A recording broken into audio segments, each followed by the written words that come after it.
Well, hello boys and girls. We are going to be diving into Warhammer Chaosbane, a new ARPG game. ARPG game. Can you say it like that? No, that's like an ATM machine. That doesn't make any sense. Yeah, we're gonna dive into Warhammer Chaosbane. It's the new Diablo-like from French studio Eco Software. It's been quite hyped in the sense that a lot of people are hoping that this game is good. We'll find out if it actually is. I've played the beta, the first beta, didn't play the second one, so I know a bit about what I'm in for here, and we're gonna just, cover this game pretty in depth as I'm playing. And the idea here is that I'm gonna be like steamrolling through the campaign, basically just talking about ARPGs while I'm doing it. And we're gonna break things down. We're gonna give this game a good examination, and I'm gonna try to give a verdict about whether or not you should play this game, whether or not you should buy this game, whether you should buy this game full price as it is right now, or if you'd wait for a sale down the line. We'll see. First things first. In terms of just settings and stuff. You can change some stuff with brightness and stuff, but it's pretty obvious from this that this is a console port. This is primarily designed for consoles, so as such, there aren't that many options for graphic settings except just changing the resolution. In terms of like just ramping graphics up, you can enable VSync. That's about it. That's what you got. For the game options, vibration, again, this is a console setting. And just some display options, whatever. You can't really change any game options besides that. Audio, fine, nothing to talk about. And here is pretty much the obvious one, where you can change, it's a 4-player setup. You can play 4-player couch co-op if you want to. Not sure the online features are working right now. This is new. When I played the beta, you couldn't actually map out any of your controls. You were just stuck with whatever they were. So now you actually have, let's see, potion with Q, fine. Archetype scale. We're gonna talk about archetype scale. That's the reason why I picked the Mage, by the way. That's a weird button to put that on, whatever. Zoom in map, sure. Sure. What? I'm Swedish. You don't even know what this is. Yeah. Sure. But enough about that. Let's jump into a game. It says find a game, so it has an online thing. Searching for a valid game. I don't know.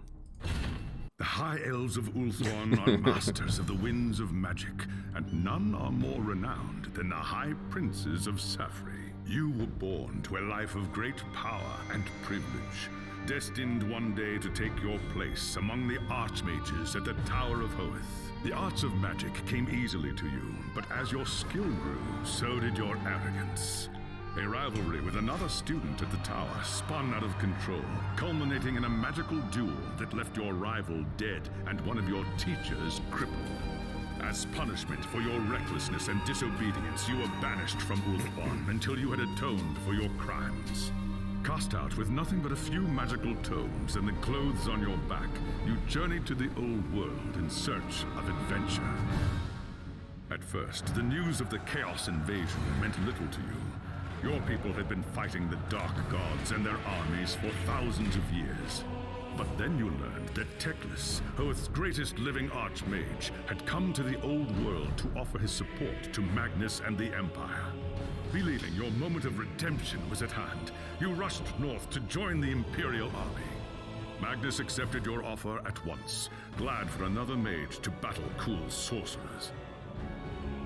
As the day of battle dawned, you were determined to prove your worth or die in the attempt. While Teclis shielded Magnus from the enemy's spells, you fought Kul's sorcerers and demons with all the skill at your command. By the time the battle was over, you were a hero. Magnus offered you a place in his retinue, a position of tremendous power and influence. Such trifles meant nothing to you. All that mattered was the opinion of Teclis, who could end your bitter exile with just a few words. And so you have chosen to travel to Nuln with the Imperial army, determined to win the favor of the High Lawmaster at any cost. If that meant protecting Magnus from his enemies and rebuilding the ravaged human empire, then that is what you will do.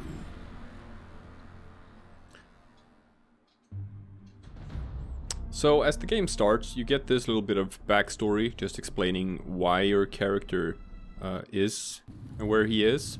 It was an age of lawlessness and despair. There's a more. time of dark magic, treachery, and war. It is a night made for witchery and evil deeds. And across the city, guardsmen clutch their weapons tightly and count the hours until the dawn. Sleep is hard to come by on a night such as this. The air is tense, and memories of the battle at Kislev leave you restless and on edge. Suddenly, a peal of thunder shatters the stillness, followed by a howling wind that shakes the tower to its foundations. Foul magic curdles the air, and screams echo in the courtyard outside. The tower is under attack.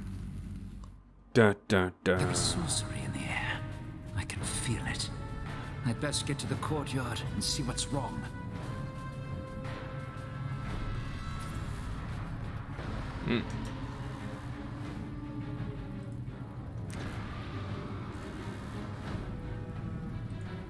So we can see directly. You can't see this, but because my stupid face is in the way. But in the bottom right corner of the screen, it still says searching for a valid game because I clicked on the online component, whatever thingamajig, before I started the game. That's gonna annoy me forever. So I'm actually gonna jump out and jump back in to stop that from happening. The High Elves of Ulthuan Oh, wow. are masters of the wind. Oh, and it plays the intro again. Just sure. It was an age Yeah, of lawlessness sure. and Age of despair. lawlessness. There Gotcha. is sorcery in the air. I can feel it. I'd best get to the courtyard and see what's wrong. There we go. Yeah, so it's pretty much the same intro story in the second part, where like everyone starts in the same place. As you can see here, you have the little flags showing the different characters' beds, I guess. So this seems to be where the wood elf sleeps, on a pile of leaves. I guess the mage actually has a bed, but no mattress. Don't need that if you're an elf. You can just lie on the planks. Sure, whatever.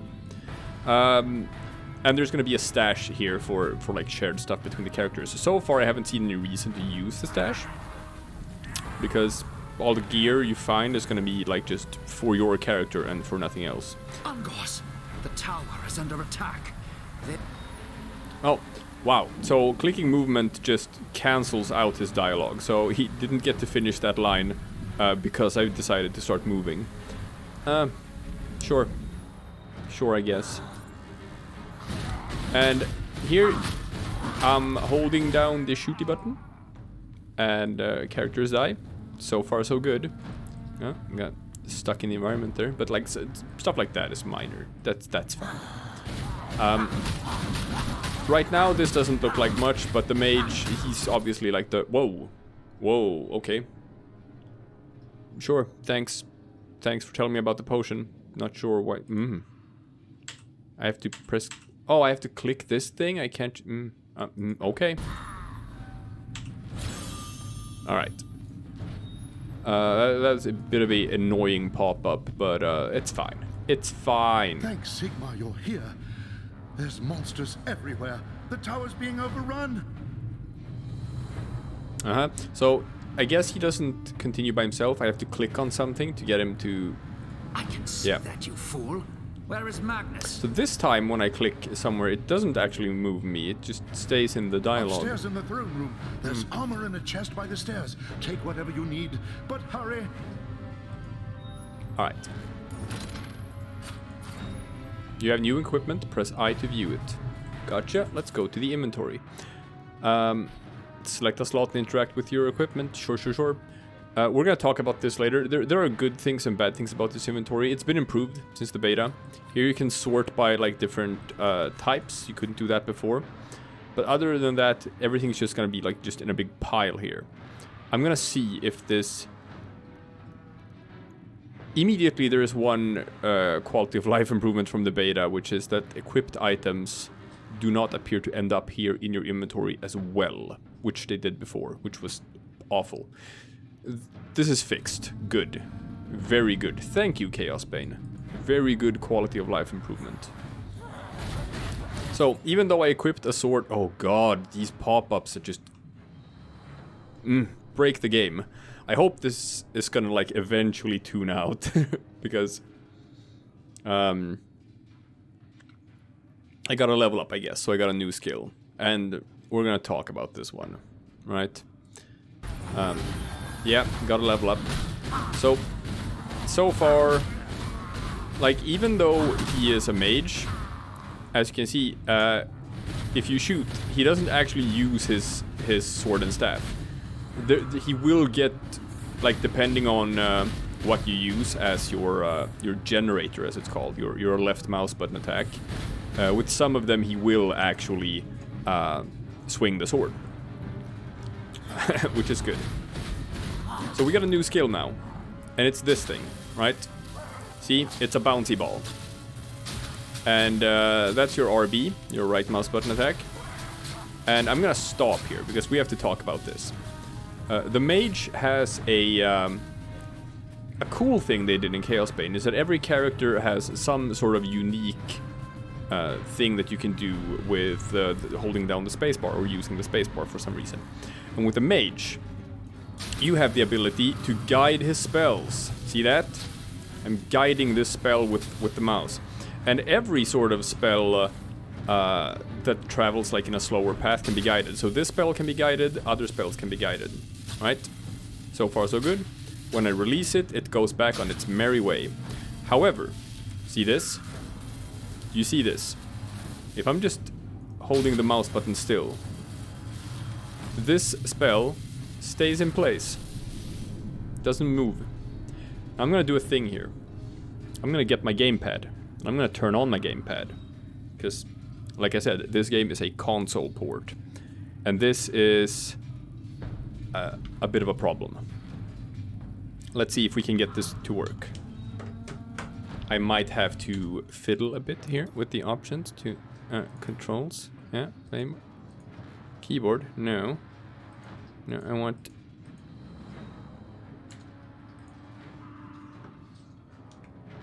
There we go. Now we have controller A. Gotcha. So now I'm using my gamepad instead, right? And now it's my left stick that controls movement of me, and the right stick that controls movement of my skill. So now, when I do this, you see? I don't have a mouse button, which means I cannot make this skill stay in place. I can move it, I can kind of control it.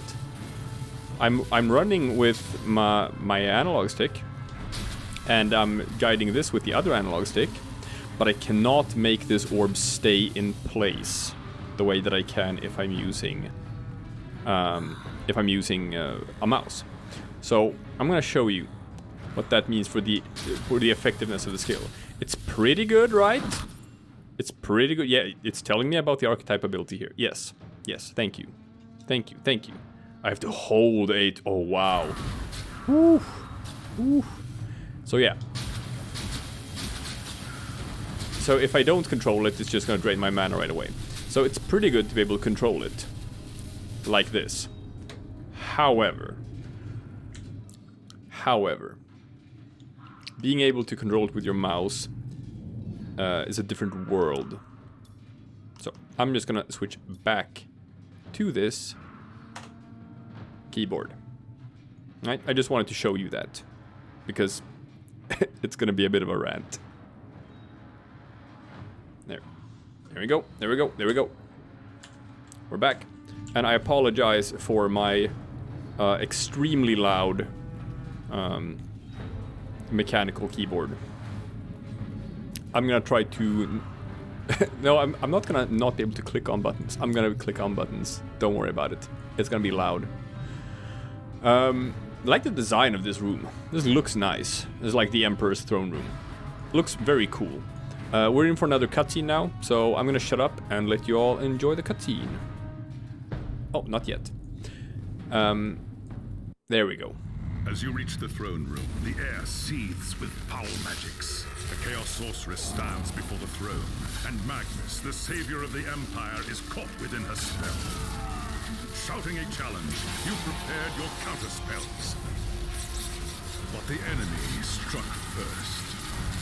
By the time you regain your senses, the battle is over. The sorceress is gone, leaving you and Magnus for dead.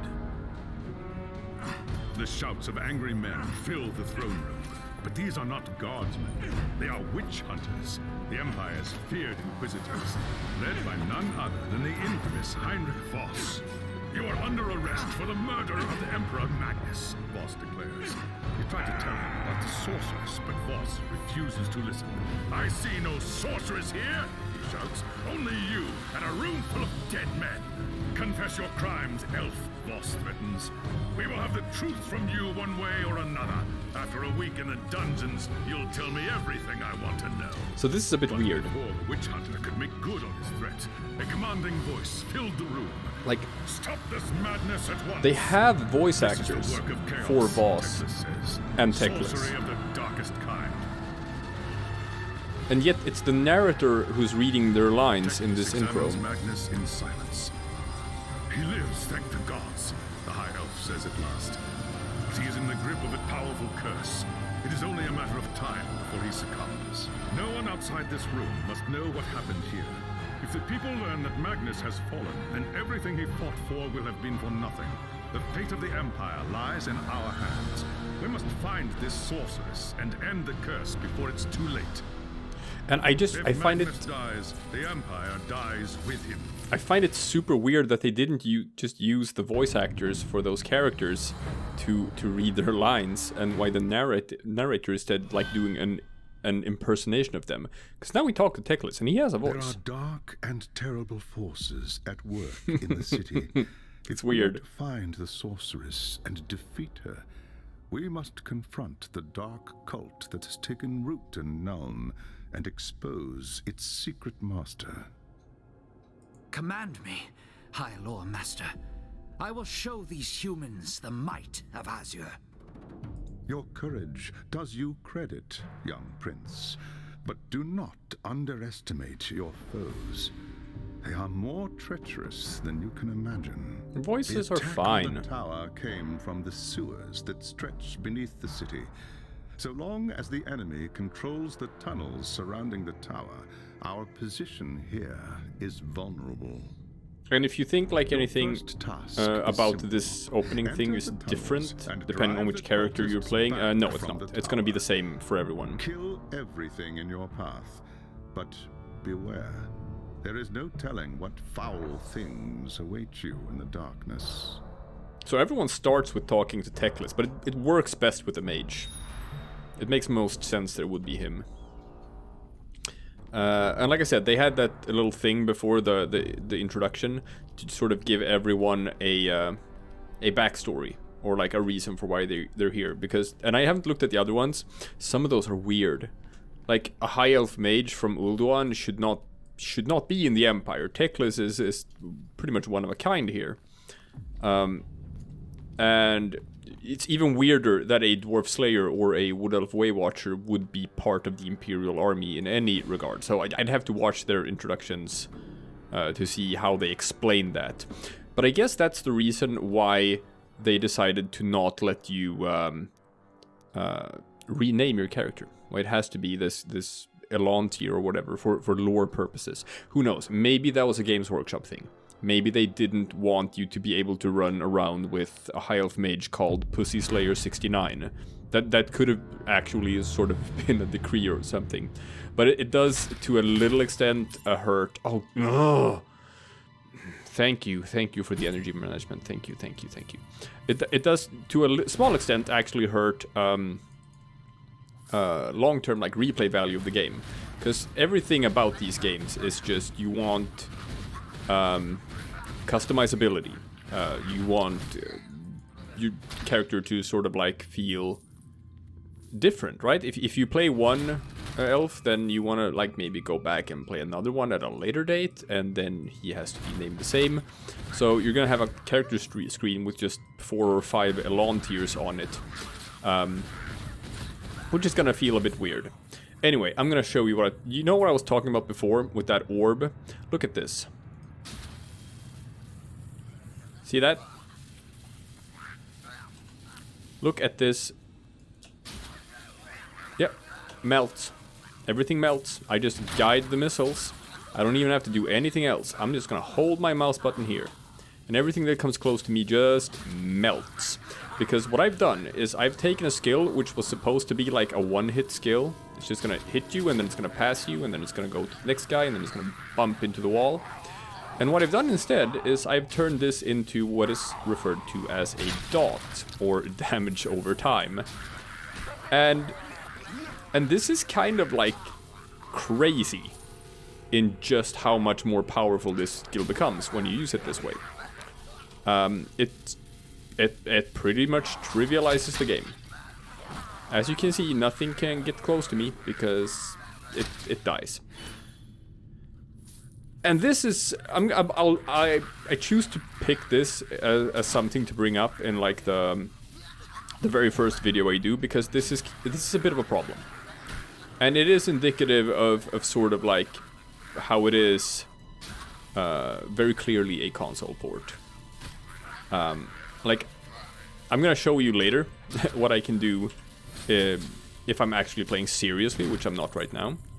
Is I can combine this with my my left button attack. So I'll do this. See, I'll just have one of my dots up. You know, you should always have one of these guys up.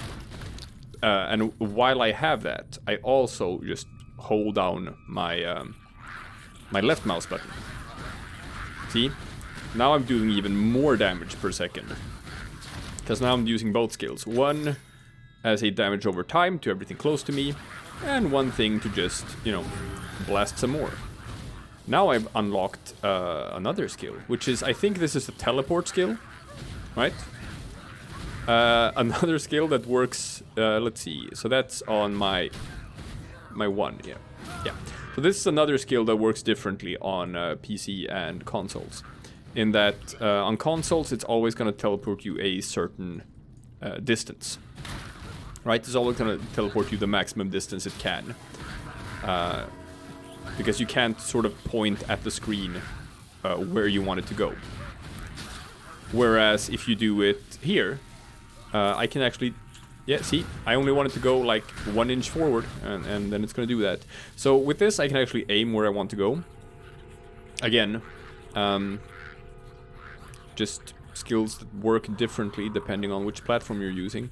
And so what I'm gonna do here is I'm gonna start ignoring enemies and just run forward to get through the campaign a bit faster. The reason why I'm doing this is because this game has level scaling, which means that the enemies are gonna be scaled to your level. Same goes for like bosses and stuff like that. So I'm not actually gonna be penalized for not killing enemies. Like if I'm level 2 when I reach the end boss, he's also gonna be level 2, so it's fine. So in this section, I was just supposed to explore the sewers and confirm that, oh shit, there's a chaos cult underneath the sewers. Gotcha. I have scattered the vermin from the tunnels, High Lord Master. I kinda didn't. And driven them deeper into the sewers. The tower is safe, but I sense our enemies gathering in even greater numbers deep within the earth. You handled the situation well. So young prince. now it actually does Return to jump me when forward you're in the ready for conversation your by next itself. So task. so I missed a piece of conversation there, or it's just because I pressed the space bar instead of the mouse button. I don't know. Maybe it's a bit clunky in that regard. Who knows? I have to talk to him again. There is grim news from the tower. Voss has learned that a large group of Magnus's guardsmen have gone missing. He believes they might have pursued the cultists into the sewers during the attack. No doubt they have lost their way in the maze of tunnels. Blind, stumbling fools. Because I am an arrogant elf. Someone needs to find them and try to get them out. If the cultists haven't trapped them yet, it's only a matter of time. Sure. So here's a thing that's a problem. I'm not going to talk too much about problems and stuff, right? When I played the first beta, it was very repetitive in the environments. Like, you basically only ran through the same sewer section over and over again. I saw that they said that they had improved, like, sort of level variety. We'll see. So this is new. Going over the battlements like this. Because in the beta you just ran back into the sewers and you were just in the same sewer area again. Nah. I forgot. I don't need to fight these guys. I don't need to fight any of these guys. I can use the teleport as well, I guess, for better mobility. Now, the reason why you should fight guys, I guess, is because it gives you fragments. And those are gonna be necessary for later. Oh god, there's a lot of guys here. So, now that I have hoarded all of these guys, right? Let's see how fast I can kill them with my dot. Here we go. Yep. Here we go. Melt, melt, melt. My life does not Yeah. such a sacrifice. Okay. They can do some stuff, I guess. We got some guys with some guns in the background. Okay. We'll deal with them. Deal with the guys with the guns. Ah, shit. Man, I had to eat crow for that. So, pay to revive costs like 10% of all gold you've got so far. Which is pretty fine. Like, it's not a big deal. And you just start right back where you were. So, it doesn't really, like, come with any super big cost. You don't have to run back to your corpse. Wow, look at that. Big pile of fried guys. Yeah, okay, fine. So I was a bit foolhardy there. I guess I need more of my dots. Need more bullshit that I can do at the same time. That's fine. I'm used to eating crow. That is a big part of my personality. Let's see. So I got a new skill here, which is kind of late. Like, see, oh look, I got a damage over time skill that instantly drains my energy bar, right? But why would I use a damage over time skill that drains my energy bar when I can use a damage over time skill that doesn't drain my energy bar, right? Why would I? Ooh, I like this. This is new. I like this. They changed the camera angle when we went further in the screen. I actually like that a lot. That's genuinely cool. All right, Chaosbane, that's fancy. I got a passive skill. I'm gonna equip that when I have when we're back in town, and we get to inspect another thing that people have been having qualms about, which is the pay-to-win elements of the game, specifically in regards to the people who pre-ordered the season pass, right?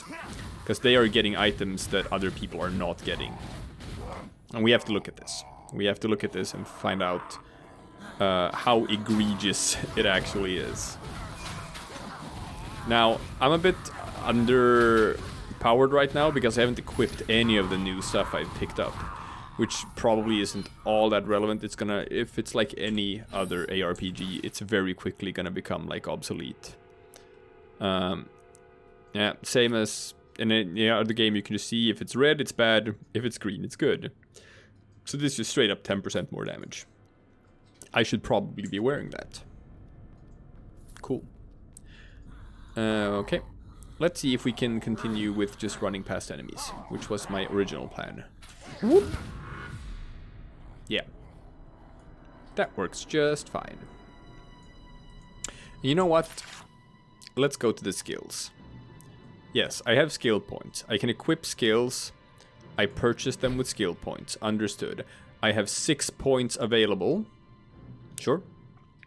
So as you can see here, some things are unlocked when I level up, and they cost different amounts to equip. So I have one missile here, which is just my left mouse button attack. Doesn't cost anything. Currently I don't have any options because I haven't unlocked any further stuff yet. But say I unlock this, my superior version of the left mouse button attack, that costs 4 skill points. So I can replace my current left mouse button attack with this one when I get it at level 8. But then I only have 2 skill points available left. So here, if we scroll down to the passive skills, right? Concentration, gotcha. Energy regeneration is increased while static, sure. And the people who pre-ordered the game, I'm told that they would get a passive skill that increases their drop rate for certain items. And that's something that people have felt. Yeah, here we go. Fan skills. So these are the things I got for pre-ordering. And this is something people have had qualms about. All experience gained plus 5%. Sure, I want to get experience faster. And they cost 0 to equip. Right. Changes the visual. Sure. Loot radius. A companion. Wow. Place a special emote. And here, gold equipped.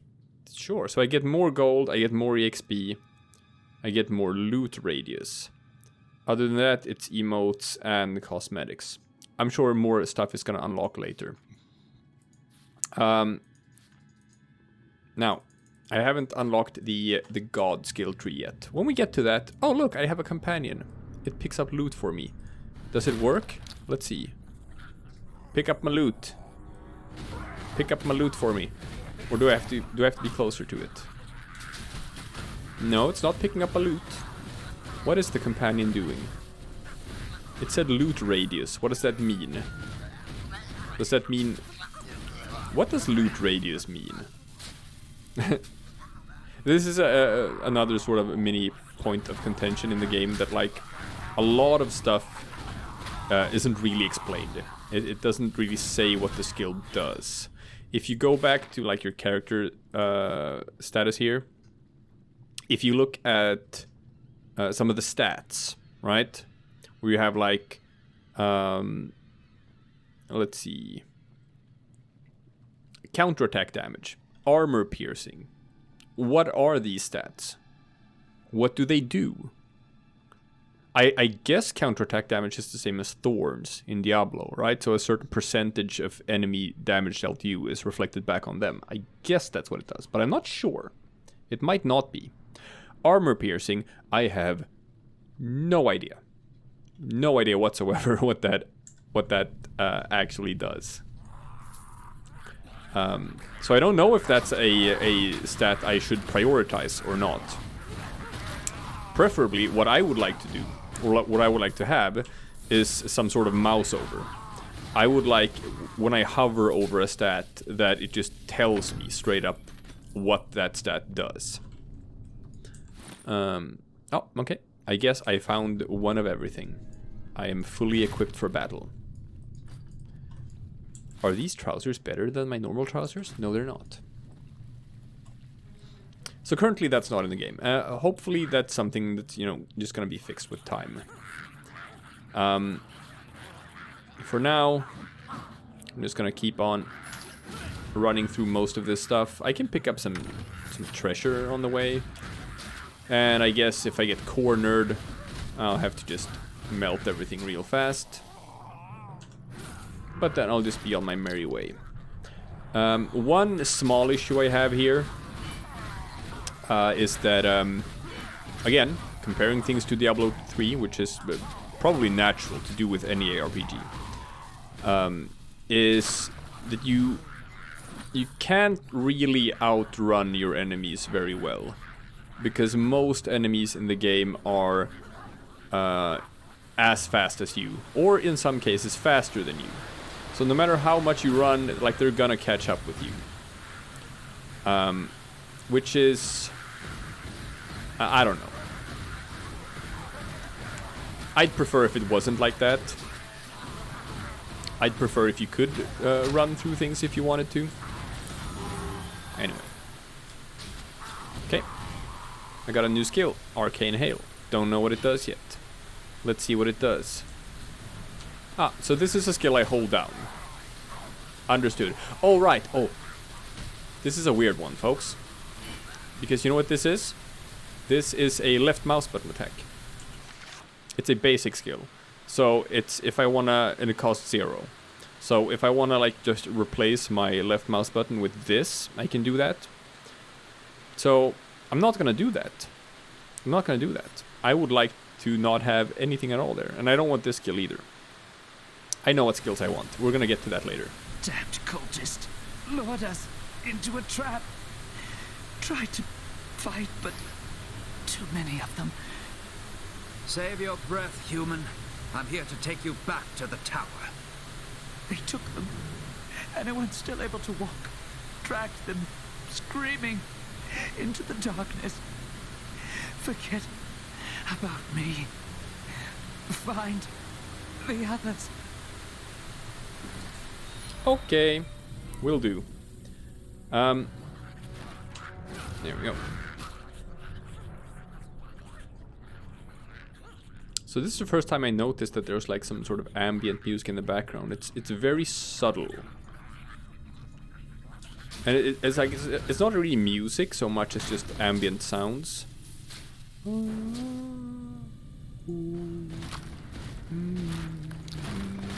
Stuff like that. Yeah. I think I would have preferred to have something actually resembling more music, but again, you know, we're nitpicking here. It's not a super big thing. Can't talk to the trader yet. So we still have a bunch of systems we haven't unlocked. I found the lost soldiers, High Lord Master, but it was too late. They had blundered into an ambush and most had been killed. The cultists took the rest. The men were alive when they were taken? So I was told.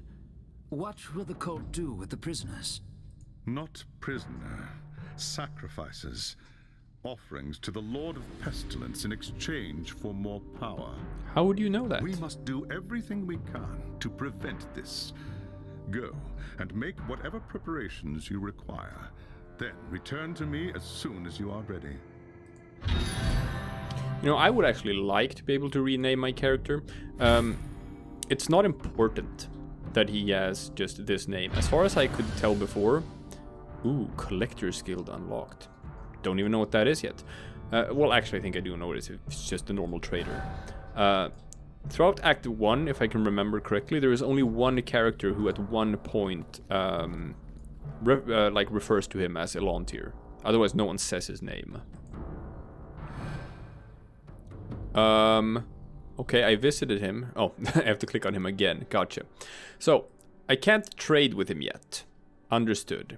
And Relicant is an endgame thing. So the only thing I can do so far is donation. Yeah, I can give any item I no longer need to the guild, and that increases my rep with the guild, my reputation.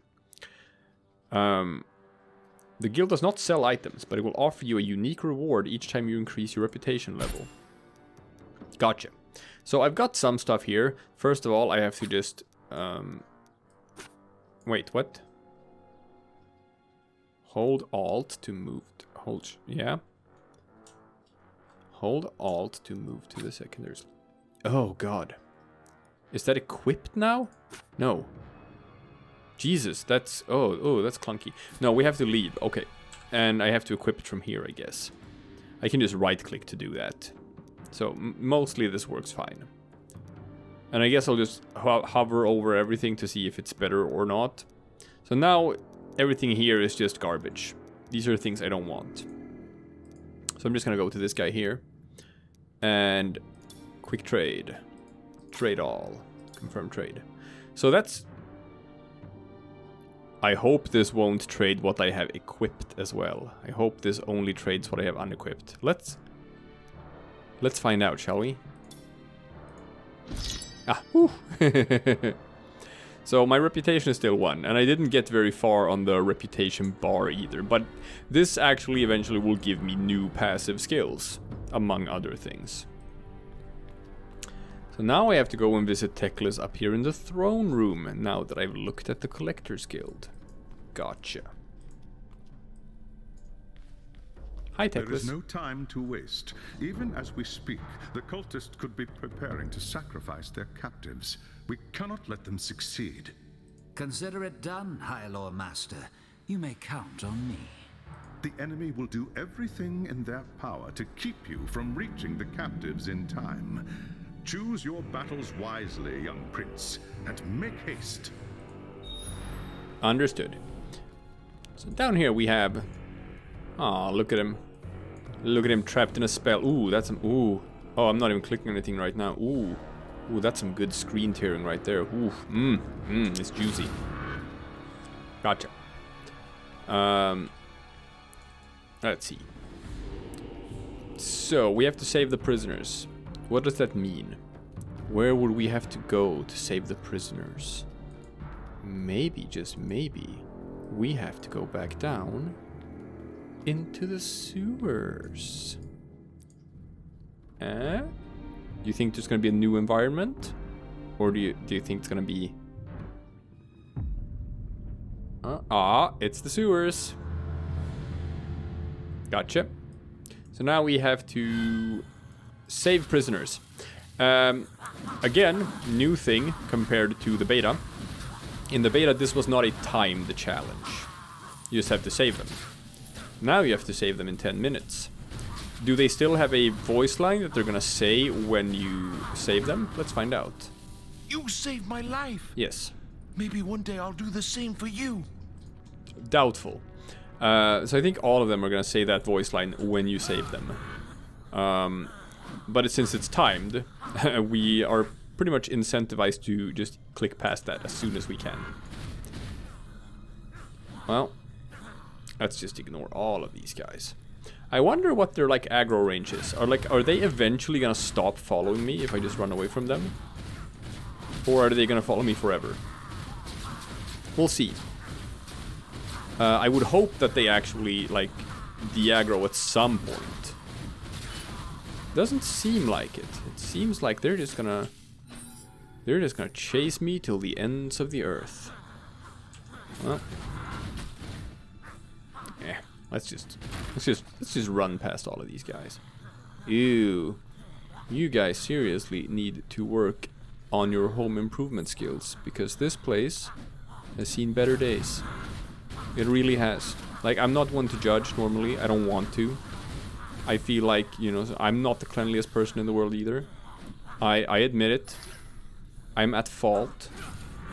But, you know, you can't live like this, guys. This is too much. Alright, so this is the first sort of bigger enemy. It's a demon guy. He can hit pretty hard, so you kinda wanna keep some distance from him if you can. Ooh, and I got a big a big AoE attack. This one not super impressive either. It's not what I'm gonna be using. What I'm gonna be doing, since this guy's, you know, class-specific skill works the way it does, is I'm gonna try to be stacking dots. I'm gonna try to be stacking as many dots as I can. So anything that's not a dot, it's not a damage over time effect, I'm gonna try to not use that. Because why would I? Yeah, and these guys explode when they die. So, obviously, you wanna be somewhere else when that happens. I won't forget this, friend. Ooh, a new voice line. Thank you. These guys all had the same voice line in the beta. You saved my life. Yeah, that one. You saved my life. Maybe one day I'll do the same for you. Slightly different. Alright, alright. No, that's an improvement. I like that. Let's see. But, you know, I showed killing one. Again, don't need to. A lot of this is just trash mobs that just... This is like the sort of arena where you face mini-boss enemies later. But as you can see here, like, even if I do fight them, it's better to just wait until you have, like, a huge bunch. So you can just hit all of them with your AoEs and your dots and the whatnots. Yeah. Just melt everything at the same time when everyone's just hoarded up in a big group. Just pick up whatever is on the ground. And in due time, I will just, you know, take a look at what I've got.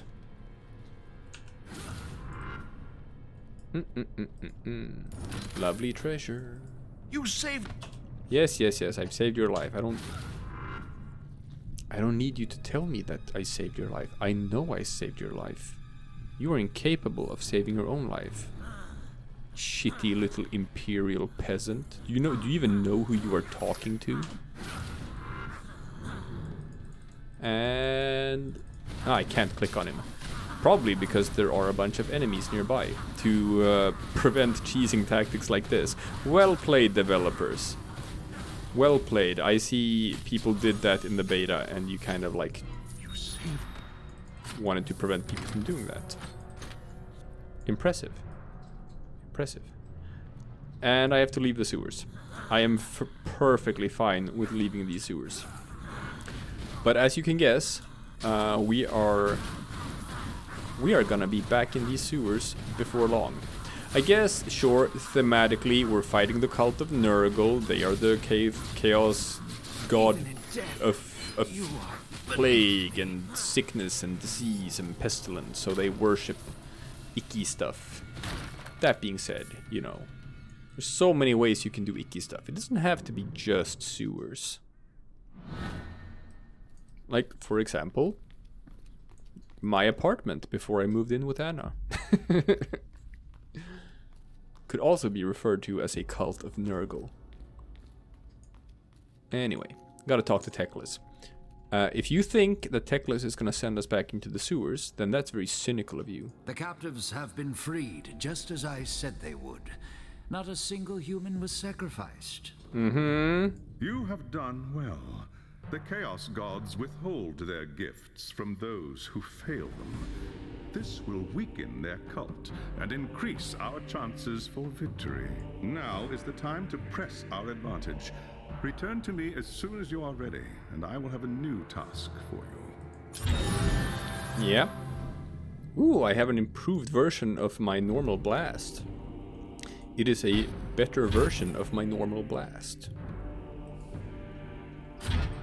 Okay, and I got some junk. It's very soon gonna be obsolete. I unlocked bloodlust. Oh, we're gonna talk about this one. There we go. So now I have the level 2 missile, and I'll just replace my level 1 missile with this level 2 missile. Super. Do I have the... No. I don't have the god tree yet. Ooh, when we're talking about pay to win, we're gonna be talking about the god tree. Don't you worry about that. We're gonna be talking about it. Because you know what? The so far the experience boosters, the gold boosters and whatnot, I don't really have all that much issue with that, because I don't think it's ultimately going to be that big of a problem. Sure, you have to like just... No? I want to replace that one. There we go. You have to get up to the level cap. And the level cap is level 50, right? Sure. But I don't think that's going to take too long. I think getting to the level cap is going to be pretty quick anyway. And after that, I'm not sure if EXP is going to be that much of a thing. Gold, so far we don't really know what the gold sink in the game is going to be. Since the attack, we have been on the defensive, reacting to the enemy's plans. That ends now. We must seek out and destroy the cult's source of power if we are to end its reign of terror here in Nuln. Of course, High Lord Master. But how shall we find it? The cult must have camps scattered throughout the sewers. Ooh, the sewers. Find one and capture its leader. He will tell us what we need to know. So we don't really know what gold is for yet. Which means, I don't know. I don't know how big of an impact that's gonna have, like just getting more gold. But there are others. There are other stuff. There's other stuff that's not very good. So these areas are actually, I guess, a bit harder. These enemies hit harder because I could just breeze through everything else. But these beastmen kind of have to pay attention to not get hit too much by them, I guess. So I guess I can't just run through everything here in this area. But I'm gonna do it anyway. I'm just gonna run past everything. And we'll see. We'll see if I have to eat crow for doing that. Or if I can just keep on melting things with my dots. My magic is not ready yet. Ooh. that's a lame voice line. Alright. You know what? It's fine. That's fine. It's fine. It's fine. It's fine if he has a lame voice. My life does not deserve such So as you can see, these guys sacrifice. actually do hit pretty hard when they get close to you. So we kind of want to avoid that. Kind of want to prevent that from happening. That's... Ow. Ow. Ow. Such a sacrifice. It's fine. We're alive. It's fine. It's fine. So we got this little red flasher to indicate that we're about to die. I kind of prefer Diablo's way of doing it, where it's just the screen goes a bit reddish. So do you see that? Do you see that I picked up that red thing on the ground? It's got a new bar here. It's at 14%. It's charging up my bloodlust skill. So this is kind of like a limit breaker from Final Fantasy VII, right? You take damage or whatever, you have a, or in this case deal damage, and you get this resource that just pops on the ground sometimes. And you pick it up and it fills up a bar. And when the bar is full, you can unleash... Oh, there's another one. And they disappear pretty quickly, so you have to pick them up pretty fast. And then you can unleash a super strong attack. And for some reason in the beta, yes, bloodlust, gotcha. Weird that it's assigned to that button. For some reason, in the beta, when you killed people with the bloodlust skill, they dropped like 1,000,000 fragments. I'm gonna see if that's still a thing. Because if it is, then you can't use the skill the way that it's probably been intended to use, which is you save it for like some sort of super powerful enemy. Instead, what you're supposed to do, if using the skill will make anything like drop fragments, then what you're supposed to do is you're supposed to just pick as big of a pile of these trash mobs as you can, group them all together, and then use your bloodlust skill. And in doing so, you're just gonna get like 1,000,000 fragments. So, let's see. As you can see, the bar is full. Now I don't know which button is, like, which button is that gonna be? I think it might be this button. We'll find out. So what I want to do is I want to collect a big trash mob. I want to collect as many of these guys as I can. So this is a pretty poor spot to use it because we got that big dude. He's gonna interfere with my plans. It kind of super annoys me that I can't use my teleport skill to break out of crowd control effects. Like, he wants to do a thing that locks me in place. I would want to be able to use my teleport to just jump out of that even if I get trapped. It would give the teleport a lot more value as a utility skill. Because currently it doesn't have all that much value as a skill. Like, I could just as well not be using the teleport. It would have to like be on a severely reduced cooldown so that I can use pretty much whenever I want to, for me to actually want to use it. Like, I can do this and just move a couple of centimeters forward faster. Alright, here we go. Here we go. Now we got a big pile of guys. Big pile of guys. Let's see. Yeah, there we go. And this is the... this is what it looks like when you shoot with the... Yeah. Look at this. Look at all these fragments. So that's what it does. It just shoots like a bouncy ball.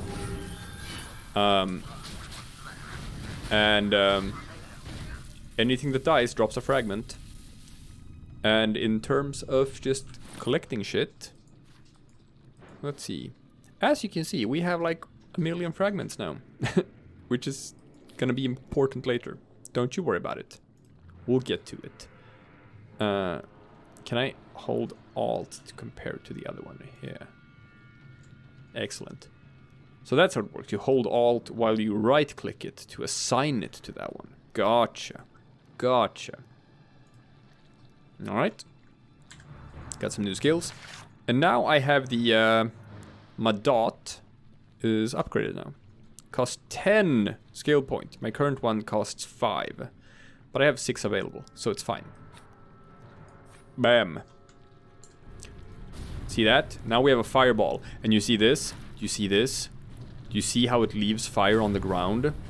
So now when I use it as a dot like this, do you think that stacks the fire on the ground?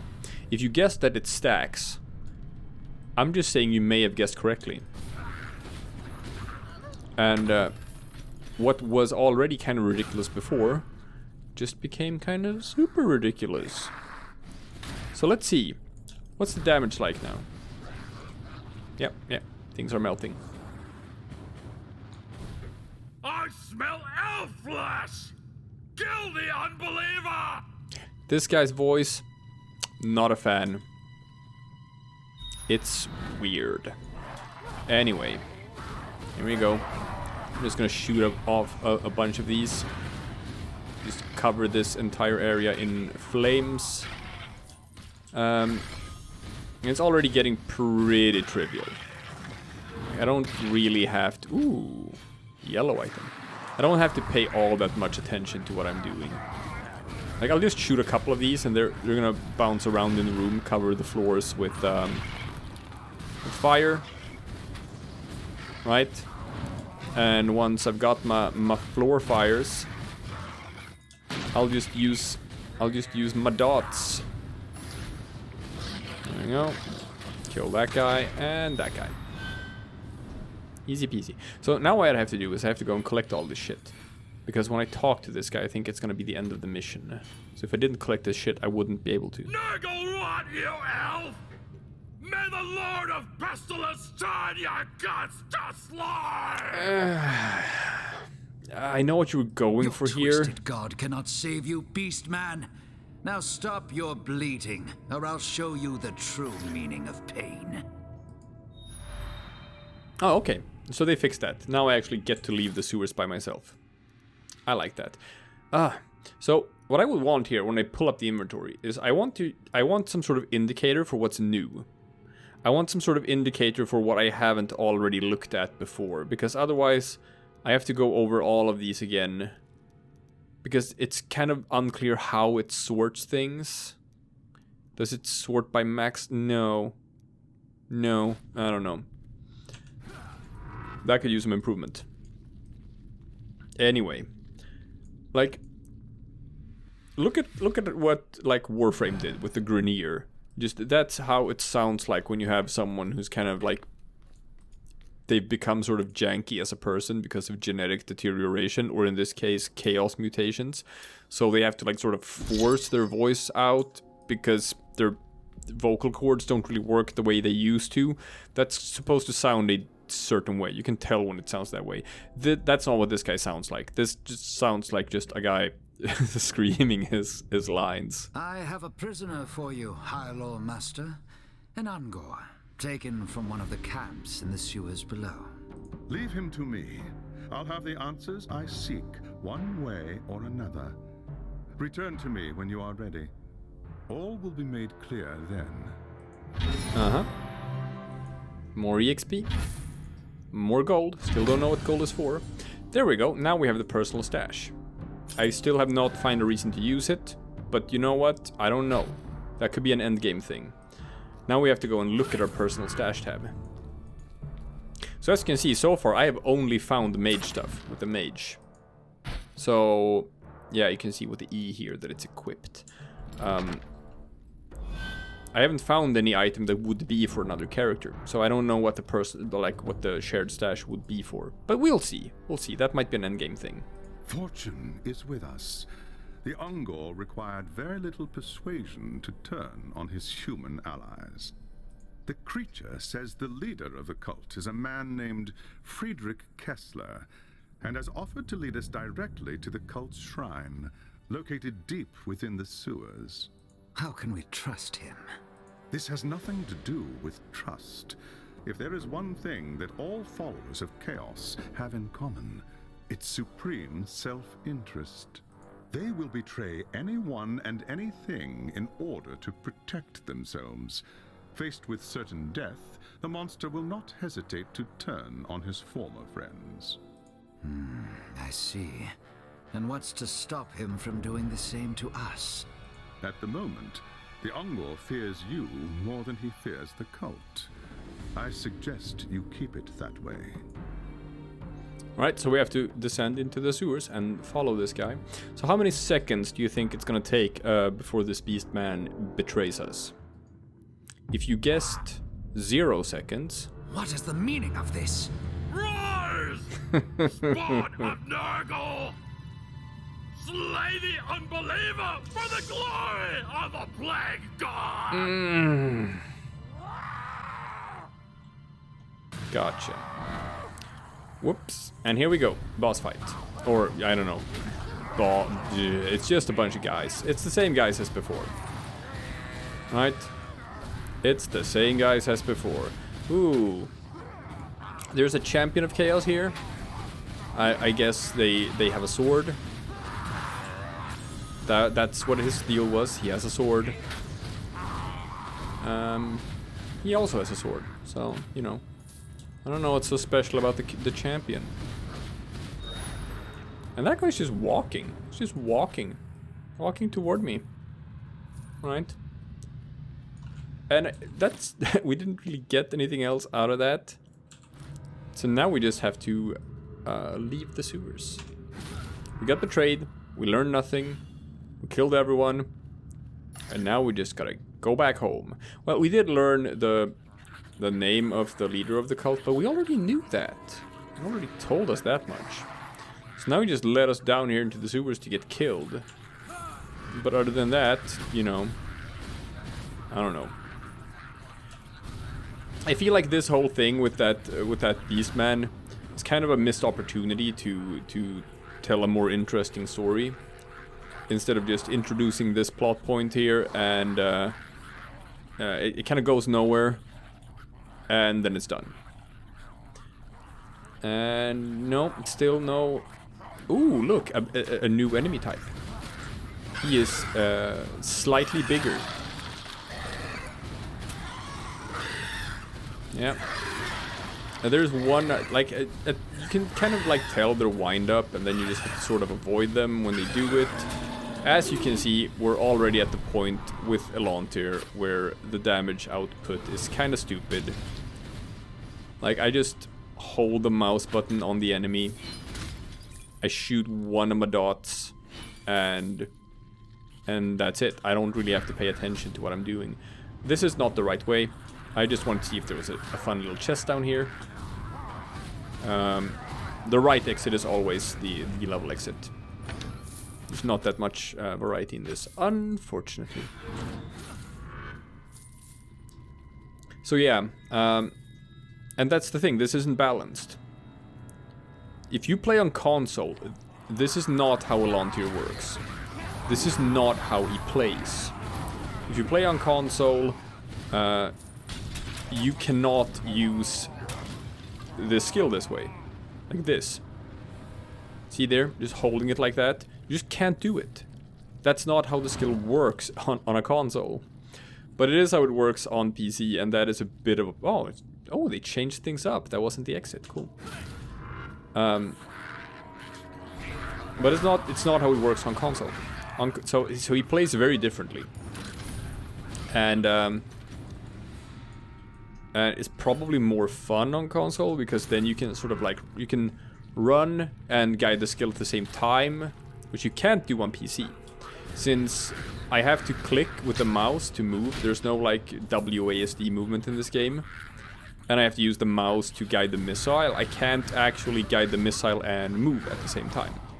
But that's not the end of the world, because I actually prefer to remain stationary.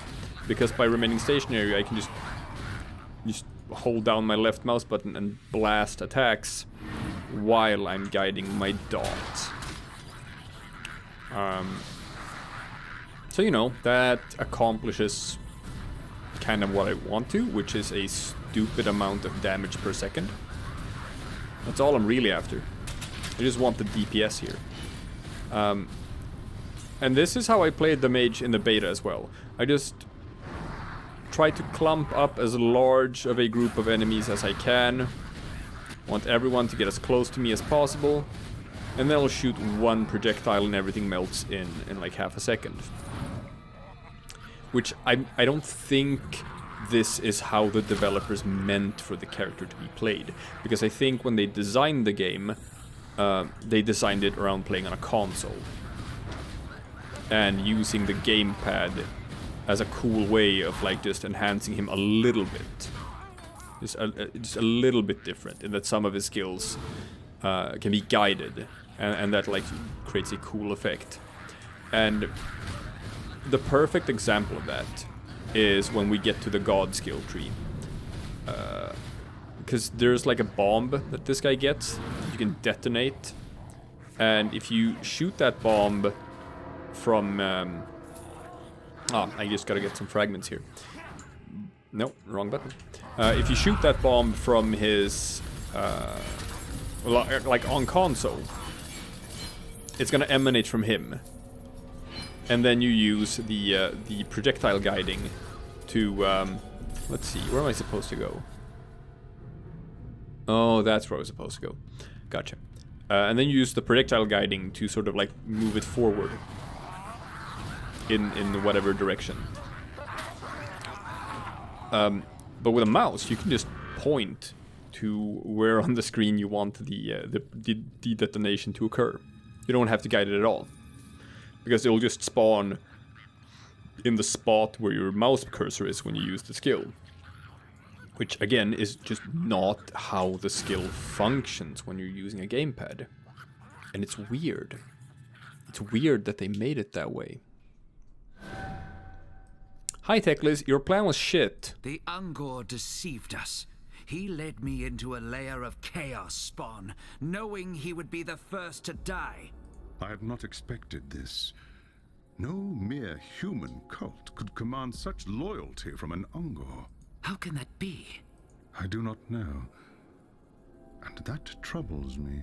If the servants of chaos would sooner die than give up their secrets, then we must find another way to reach their hidden shrine. A sensible course of action. What do you suggest? Heinrich Voss has more experience with these chaos cults than anyone else in Nuln. Speak with him. Perhaps he knows a way to obtain the information we seek. I'd sooner turn the pompous fool into a pile of ash. What was that? Nothing, High Lord Master.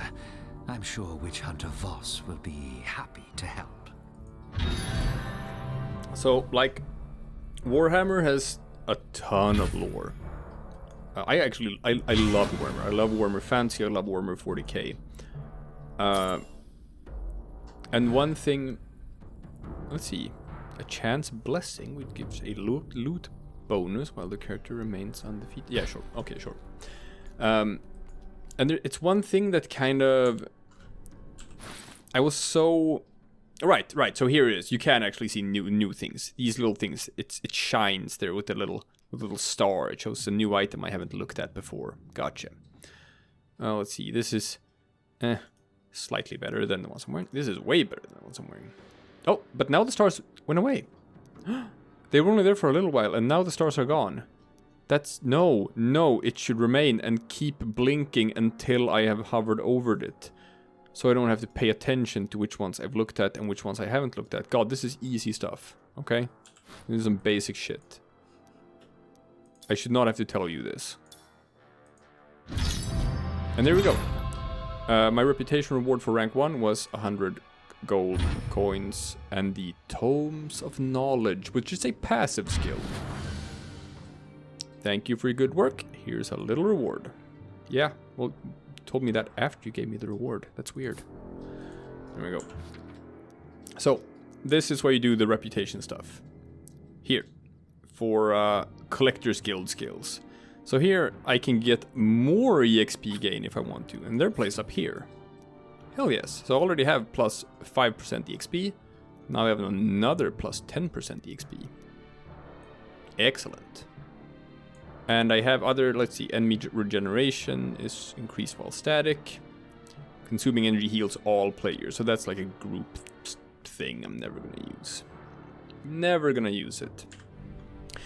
But there's a ton of lore in the Warhammer worlds, and there are a ton of different character types which are super cool and amazing. And like, I hope we get to see a lot more of it. I hope they expand on this with like more different kind of characters, and the witch hunters, for example. You were lucky to survive the Ungor's trap, Lord Elontir. Only a fool trusts the word of a servant of chaos. Like, Jesus Christ, give me a playable witch hunter. Have you been spying on me, witch hunter? Uncovering secrets is part of my trade. I have eyes and ears in every corner of the Empire. Yet you knew nothing about a chaos cult gathering strength right under your very nose. I haven't time to waste on idle chatter. What do you want? High Lord Master Teclis believes that there is a shrine to Nurgle hidden somewhere in the sewers. He wonders if you might know how to find it. He believes it because of all of these Nurgle demons in the sewers. That means there might be a shrine of Nurgle somewhere in the sewers. Otherwise, we probably wouldn't have all of these demons in the sewers. Cultists often hide their secrets in symbols etched onto their flesh. Look for elaborate tattoos on any cultists you find. Concealed in the lines may be the location of the shrine. And if I bring you such Very a cultist, convenient. you'll be able to decode these tattoos. I only need the tattoo. The cultist is of no use to me. But see, I like this. This is more in line with like my image of like fantasy in the Warhammer universe, right? Where this guy is just no. Why are you even trying to like capture and interrogate these things? It's dumb. Just kill them. Kill them and carve a tattoo out from their skin and whatever. And that's like, yeah, you know what? That's pretty much in line with how I imagine the witch hunters to work. But Teclis, you're supposed to be smarter than that, okay? You got conned really easily for being like the big high mage lore master. And Teclis is like an actual like Warhammer Fantasy character. Like, he's a named character that they didn't just invent for this game.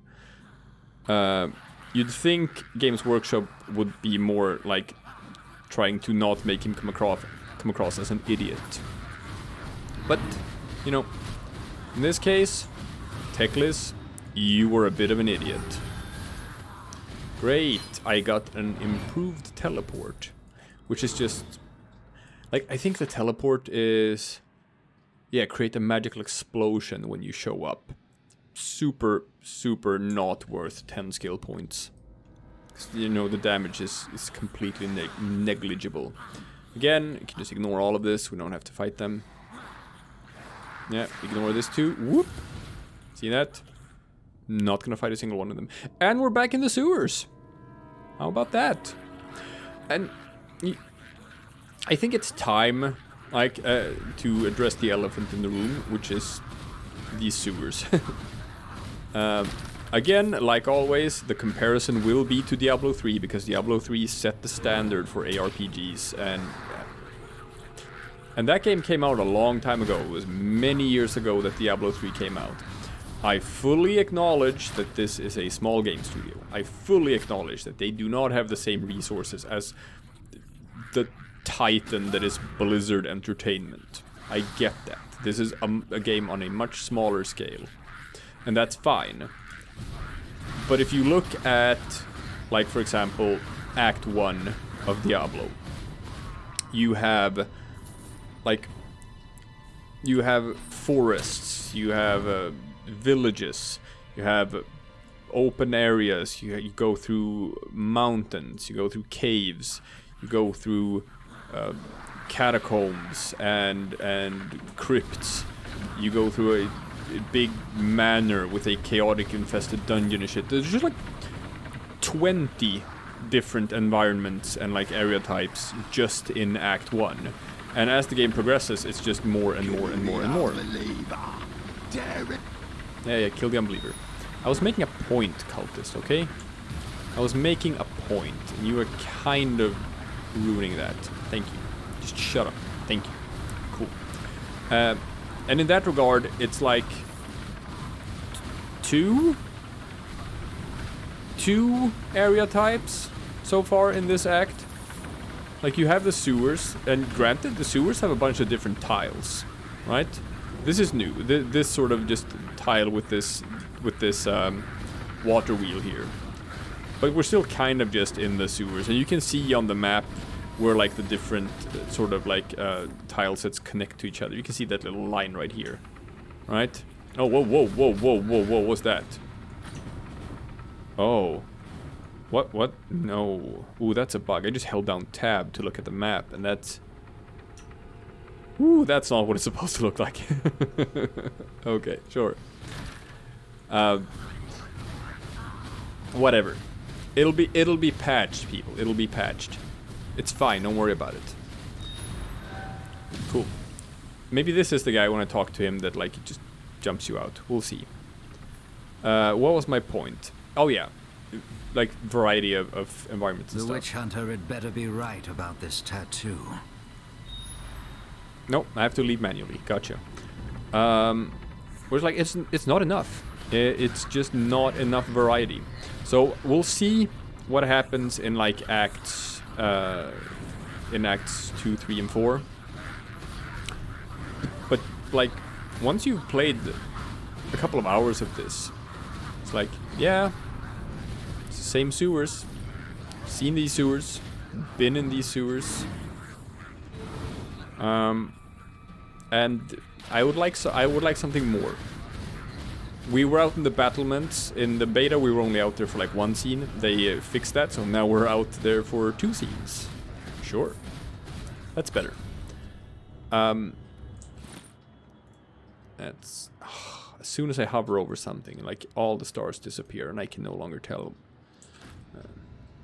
Guys, no. You keep those stars shining until I've hovered over the specific item, okay? Simple shit. Okay, now I want 1,000,000 fragments. There we go. I got my 1,000,000 fragments, just like I wanted. Ooh. Thank you. And you're like, but Nick, what are these fragments for? Why are you collecting fragments? I'll show you. I'll show you what the fragments are for. Shut up. It's not unlocked yet. It will be unlocked, okay? Have some faith. Anyway. We shall leave the sewers. Come on, Nuln. Chop, chop. Man, the Imperial Soldier is much better for this. He has such fantastic mobility skills. He can run really fast. And I saw that like the Dwarf Slayer has some sort of grappling hooks that you can use to like propel yourself forward. That also seems like a good mobility skill. Probably better than what it's actually supposed to be used for. Oh, these are new. I haven't equipped those yet. Gotcha. Now I'm gonna give you all of my old shit. Yeah, increase that rep. It really starts increasing once you get access to like just yellow items that you can give to him. And it's gonna bump up pretty quickly. Don't you worry about it. I have done as you said, Witch Hunter. Here is the tattoo. Tell me what it says.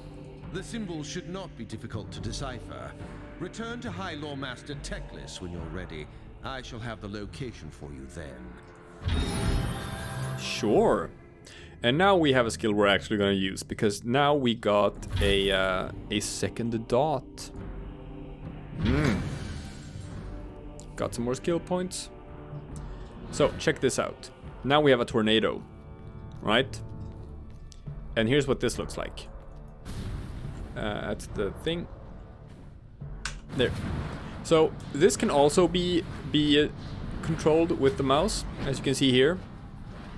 But you kind of don't need to, because it's kind of slow as it is, and just kind of moves in a small confined area, so it's fine. You can just leave it be, and it'll do what it's supposed to do. And the way the class-specific skill works is it always controls the latest thing you shot out, right? You see, as soon as I shoot out a new one, it lets go of the control of the previous one. So what you want to do is you want to like spam all these. And then you just want to have enough mana to use one of your orbs. It costs 20 energy. So you want to save 20 energy down at the bottom to fire off one of those babies. So what you want to do is you run into a big group of enemies or next to a big guy. And then you do like bam, bam, bam, boom. See here? So now you have like 3-4 dots running around on the map at the same time. And the damage gets really stupid. It gets really stupid. And I'll show you. I will show you. Ooh, the gang's all here. Fortune is with us, young prince. Voss has deciphered the cultist map and discovered the location of their shrine. The timing could not be better. I have consulted the archives, and the signs point to a propitious time for the Lord of Pestilence. Kessler and his cult will be gathering in the depths to perform their obscene rites. Propitious is not a word you hear often. So I want to test something here, because previously, like, I click with the left mouse button to, like, advance the dialogue one step. But before, when I clicked the spacebar, it jumped 2 steps in the dialogue. Let's try that again and see if that happens again. It does! Oh, it does! If you click the spacebar to advance the conversation, it skips. Ooh! That needs to be fixed. We must also capture Friedrich Kessler. That needs to be fixed. As well as any chaos relics he possesses. Only then will Nuln be free from Nurgle's grasp. So, when am I gonna get my goddamn god skill tree? Jesus Christ. Here's a small thing. It's a little question. I'm not the first one to have this question. Why do I have to go to the status bar that shows all his stats and stuff to find out how much gold I have? That's weird. Why isn't the gold somewhere on the inventory screen with the rest of my inventory? Minor nitpick. Doesn't actually detract from my gameplay experience, but, you know, a lot of people were actually looking for that for a while. They're like, I can't find my gold. I don't know where my gold is. Because it's kind of like a non-intuitive place to put it. Anyway. That's nothing to complain about. So look at these tornadoes, right?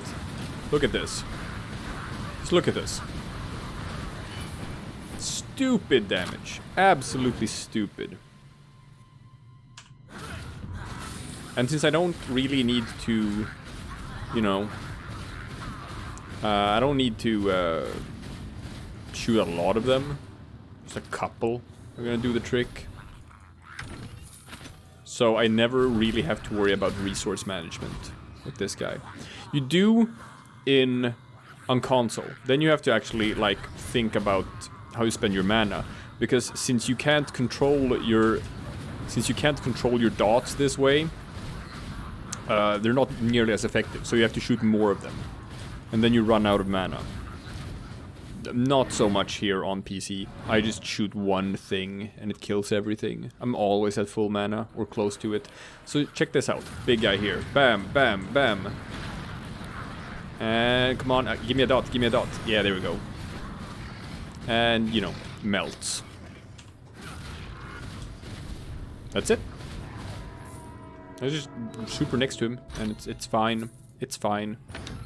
I just do too much damage in too short amount of time for it to actually just, you know, matter whatever he wants to do.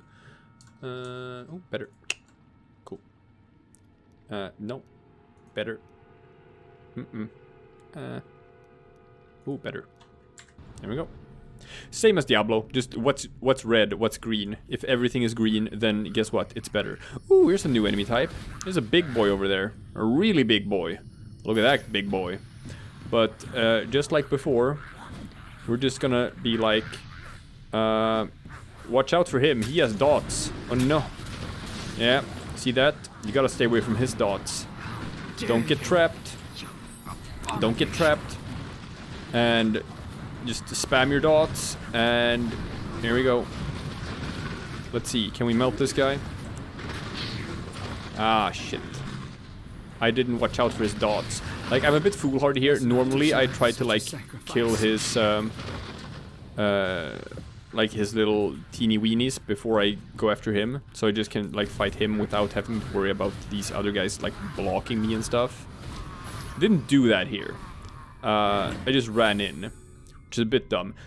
Here's the thing I kind of like with this game, okay? Now, I ran away from this fight, and as you can see with this guy, he's back up to full health. You can't kite them. You have to go in there, into their boss arena, and fight them in their boss arena. He won't leave the arena. He won't follow you. He's gonna stay in there. But if you leave, he's gonna go back up to full health. So you actually have to get in there and fight him. Just get in there. I like that. I actually think that's good design. So, first of all, he's a bit more mobile than he was in the beta.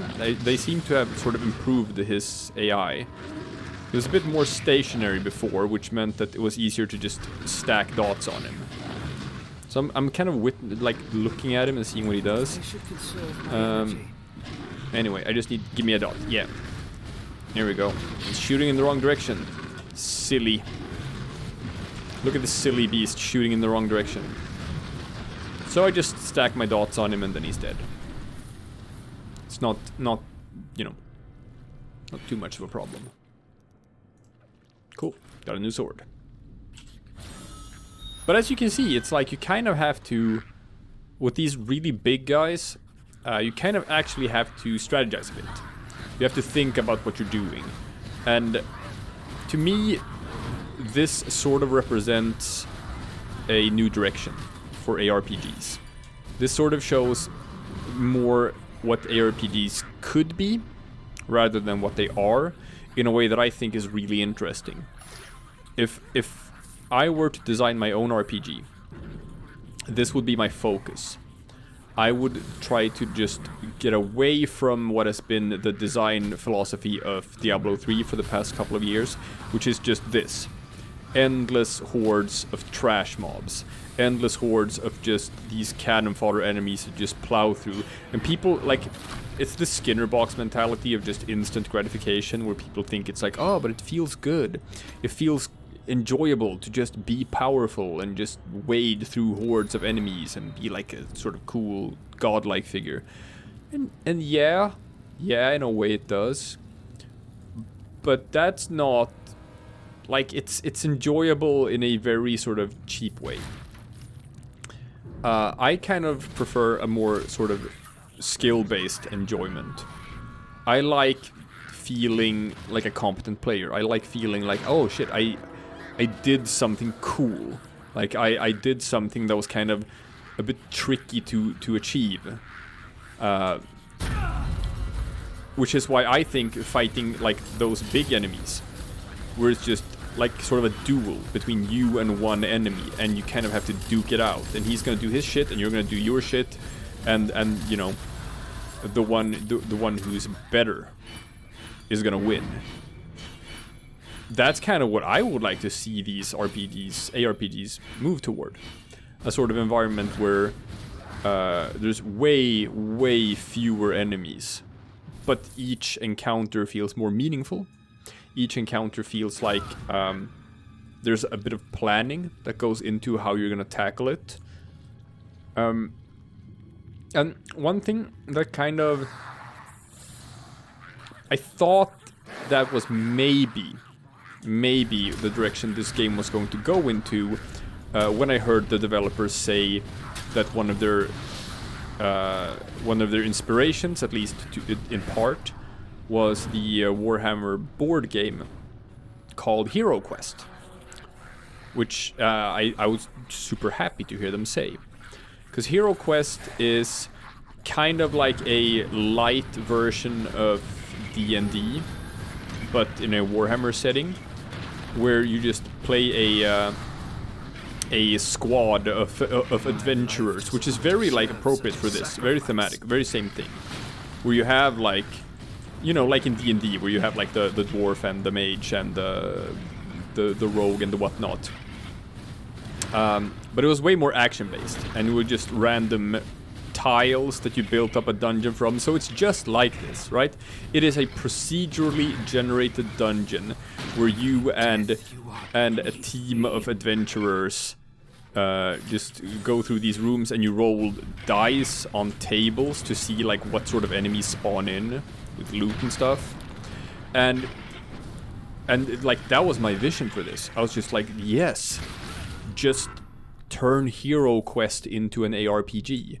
It writes itself. It's so obvious. Like that's money. Have a system where you're in town, and you have to walk around to different townspeople. You have to collect various quests, things they want you to do while you're going into your dungeon delving or whatnot. Make preparations. Depending on what sort of dungeon you go into, you buy the necessary tools, you buy the potions, you buy the buffs and debuffs for different enemy types, whatever. Have a section of the game, if you want like more dungeon variety and stuff, have a section of game that's dedicated to traveling to the dungeon, which you had in Hero Quest as well, where you just rolled. Again, you rolled tables just to see what happened when you traveled to the dungeon, and you pick dungeons that are further away from the town or closer to the town and whatnot. Higher risks means high rewards. If the dungeon is several weeks away of travel, then more random shit can happen along the way. Have some system like that in here. Have encounters that can happen along the way while you're just in nature walking toward your destination.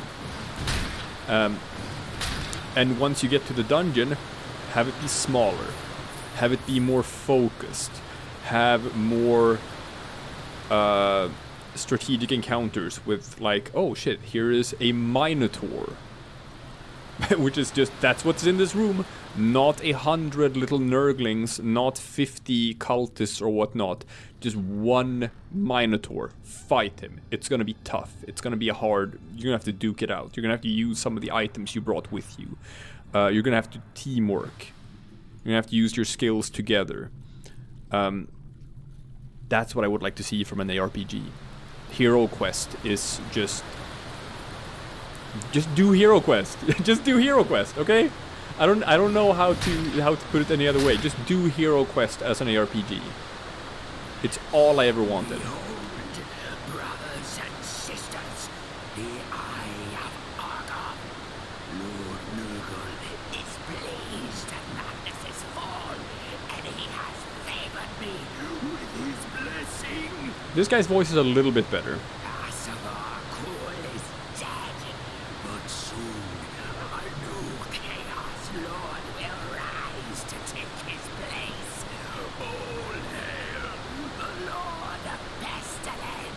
I don't hate this guy's voice as much. This sounds more like, you know, what they were going for. So that's fine. But again, it's just like, here's a bunch of cultists. And I'm just gonna shoot out all of my dots. And, you know, everything dies. Because I got my dots. And the damage per second is stupid. The cult is no more, High Lord Master. The fools were no match for the might of the Azure. And what of Kessler himself? He escaped, High Lord Master. I could not stop him. His power was as great as anything we encountered at Kislev. We have underestimated our foe, High Lord Master. This is no mere cult leader we're dealing with, but possibly a champion of Nurgle, blessed by the Unclean One itself. That explains the presence of the Umbrals. Kessler has summoned them to form his warband and solidify his power. What does that tell us? It says that the cult was the least of our worries. They were nothing more than a means to an end. We must find Kessler, and quickly. Meet me back at the tower when you are ready to proceed. Okie dokie. So, did they drop some loot over here? Yes, they did. Thank you for the loot. I like this waterfall sound in the background. That was, I don't think that was in the beta. It's a nice little... just whatever you can to just sort of like make the environments feel a bit more vibrant. Okay, so these are new. And this is new. Gotcha. Safery ring, shoddy ring, whatever. Blop. I like goldy things. I like things that are golden. Ah. Wow, moving it over there when you do the comparison. Don't know what I feel about that. So here's an item that gives extra loot quality. 7%. I don't know what that means in practice, so it's kind of a meaningless stat until you sort of like get a better feel for... I don't know. Am I going to be able to notice it in practice when I play the game? Hard to tell. Very hard to tell. Or do I just have to sort of accept that I get slightly better loot without knowing if that's true or not? Loot, items that give better loot was a problem in Diablo 3. It was such a problem that they eventually just removed it from the game. It's a bit of a problem here too. Oh. Okay, run all the way up here. Sure. Am I supposed to go up here? This is... Did I find a secret? No, there's just... just... Sure. I never went up here before. Because in the beta, this was the exit. You just exited the same way that Friedrich Kessler did. So now I'm just supposed to go through here? Oh, right. Oh, what's this? Did these show up down here because I shot the barrels upstairs? Oh, so maybe I did find a secret. Alright, did I find anything good? Nah, who knows? Cool. Ba-ba-ba-bum. Gold crowns. 10 of the red fragments, sure. 10 of those fragments. I guess 10 of every fragment. But when do I get the god tree? There we go. God's favors. The god skill tree. This is a conversation, okay? This is a conversation that we need to have. Cool. So, here is the thing. You have these skills, right? I've shown you them. You know about these. These are your left mouse button, right mouse button, your 1, 2, 3, 4s. Here are the god skills, okay? These are special skills that you have to unlock by unlocking them in the god skill tree. And these are pretty good. Big storm, AoE, blah blah blah, sure. A big blast, which is the bomb I was talking about before. And these are very powerful skills. Okay? Here's the god skill tree.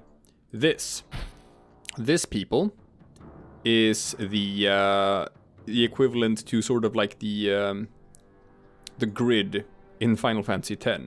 You have nodes. You unlock paths to get to these skills. Okay? This is what your fragments are for.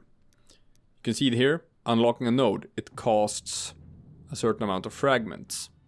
And some other resource, which is, let's see, 13k. Is that... Yeah, it's my gold. So this is what the gold is for. It's a gold sink. This is cool. I want to state outright, first and foremost, I like this. This adds longevity to the game. This adds replay value. Because unlocking this bitch is gonna take a while. It's gonna take a long time. And the reason for that, I'm gonna show you. So first, let's see where we're going. Ether Blast number 1, that's there. Where's Ether Blast number 2? Can you see it in the tree? Is that one? Yeah, that one. So this is the one we're kind of going for, if we can. Ether Blast number 3 is up here, which is kind of weird. Because, like, you'd think it's just one path you take to get from 1 to 2 to 3.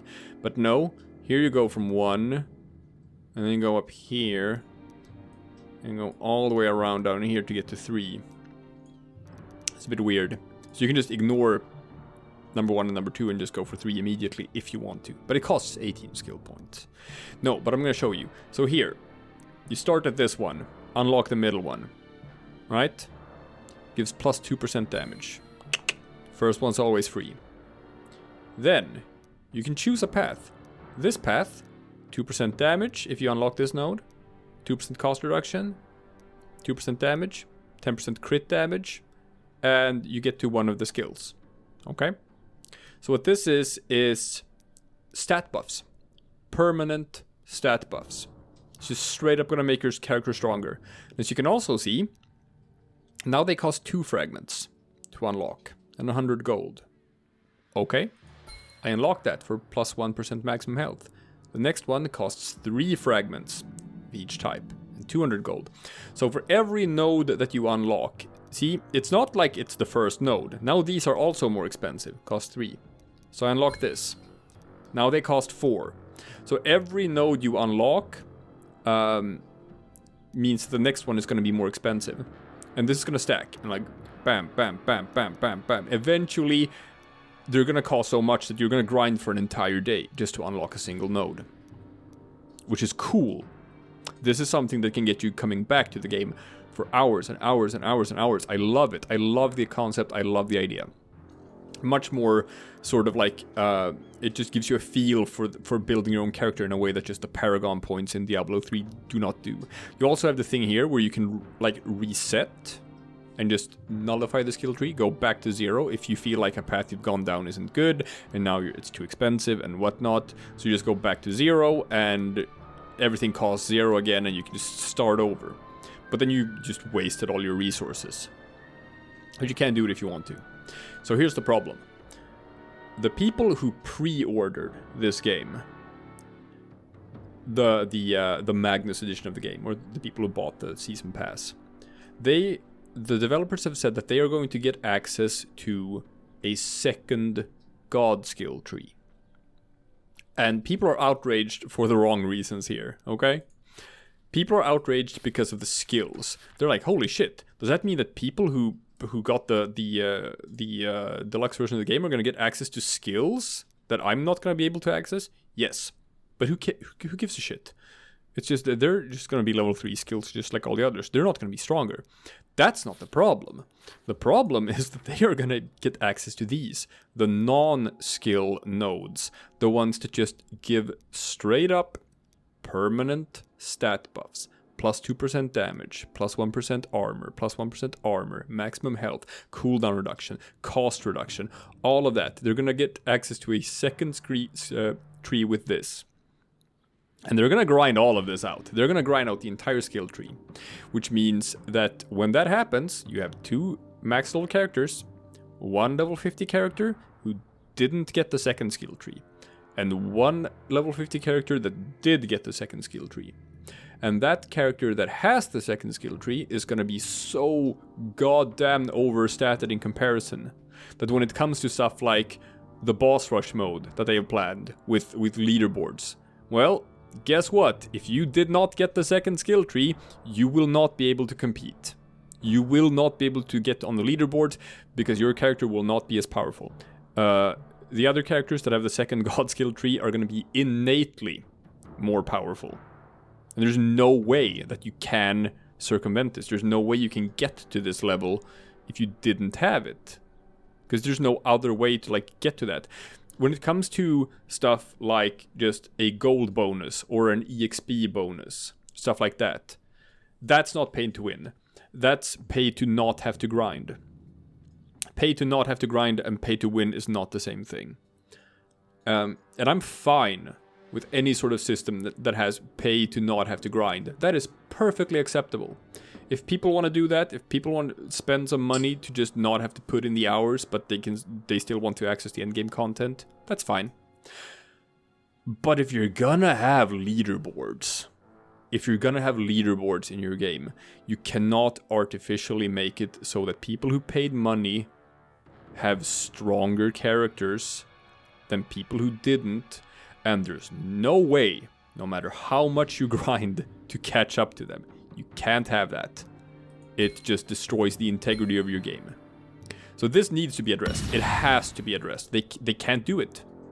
They can't have the game like that. Anyway, that's my rant. I hope the developers watch this video. I hope they listen, and I hope they rethink this. And realize that no, you can't. Okay, so I have favor points that I just get with level ups to where I can actually just, get more of these. Can't do it yet. Anyway.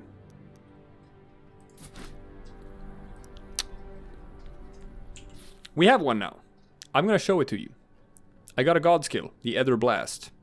Let's ditch the blinding light, because it's kind of like, we don't need it. We just need our dots. So, Ether Tornado.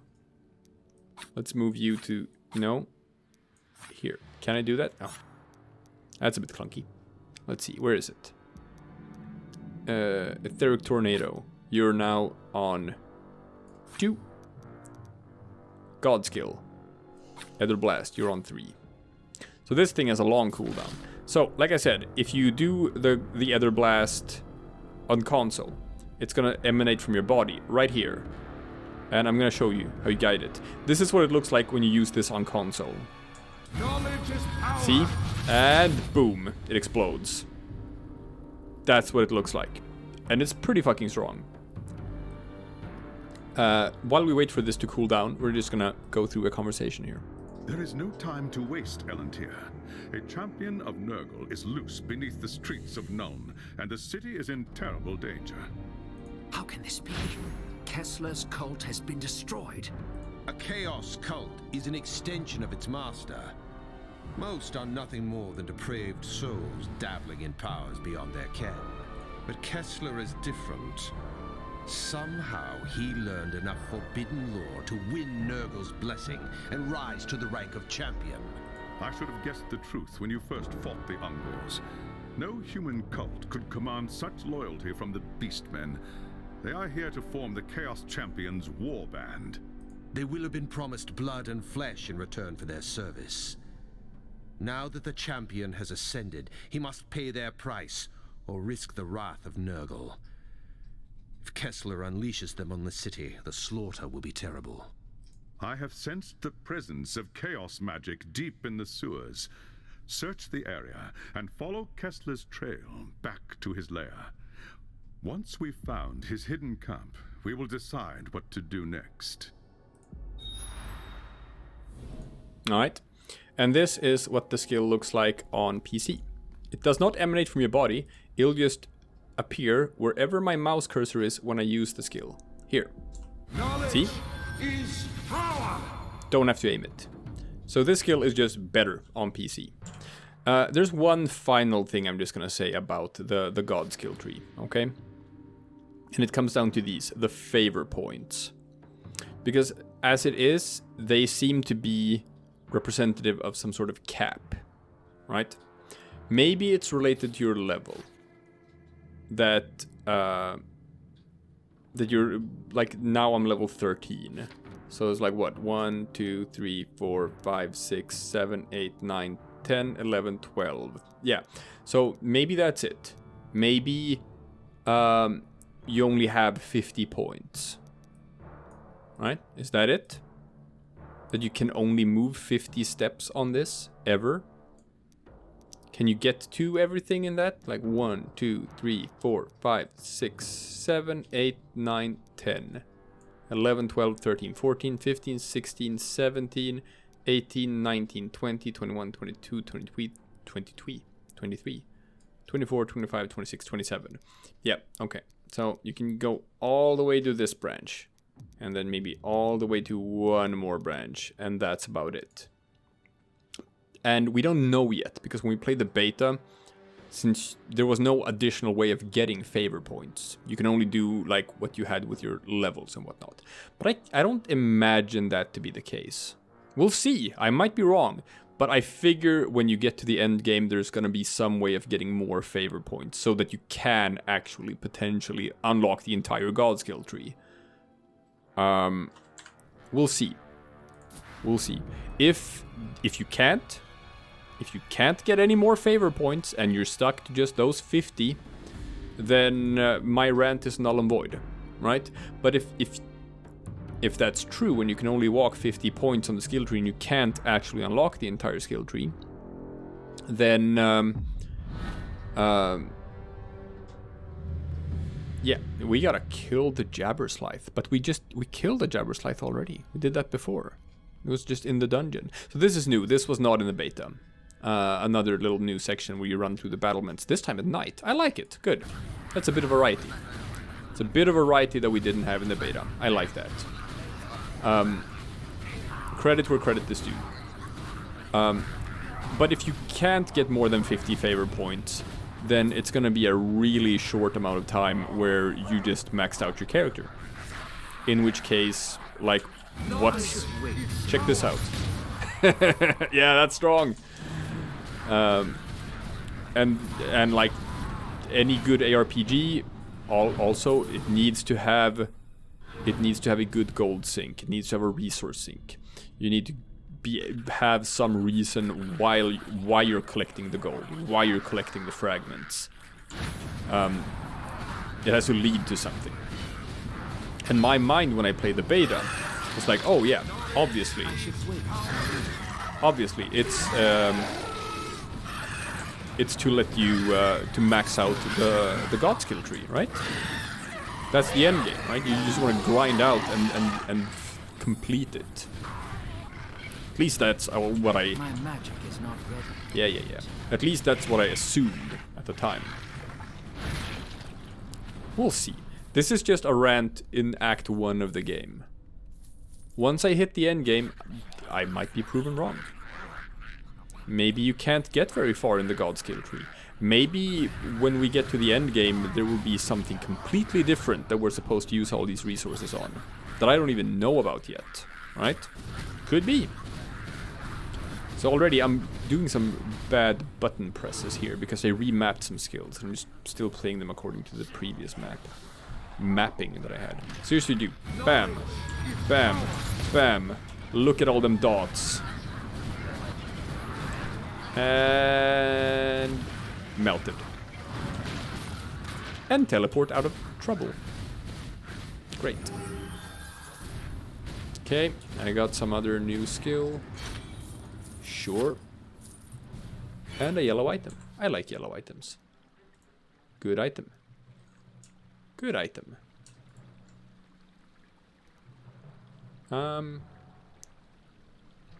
Speed bonus. Does my current ones have that? Yes, they do.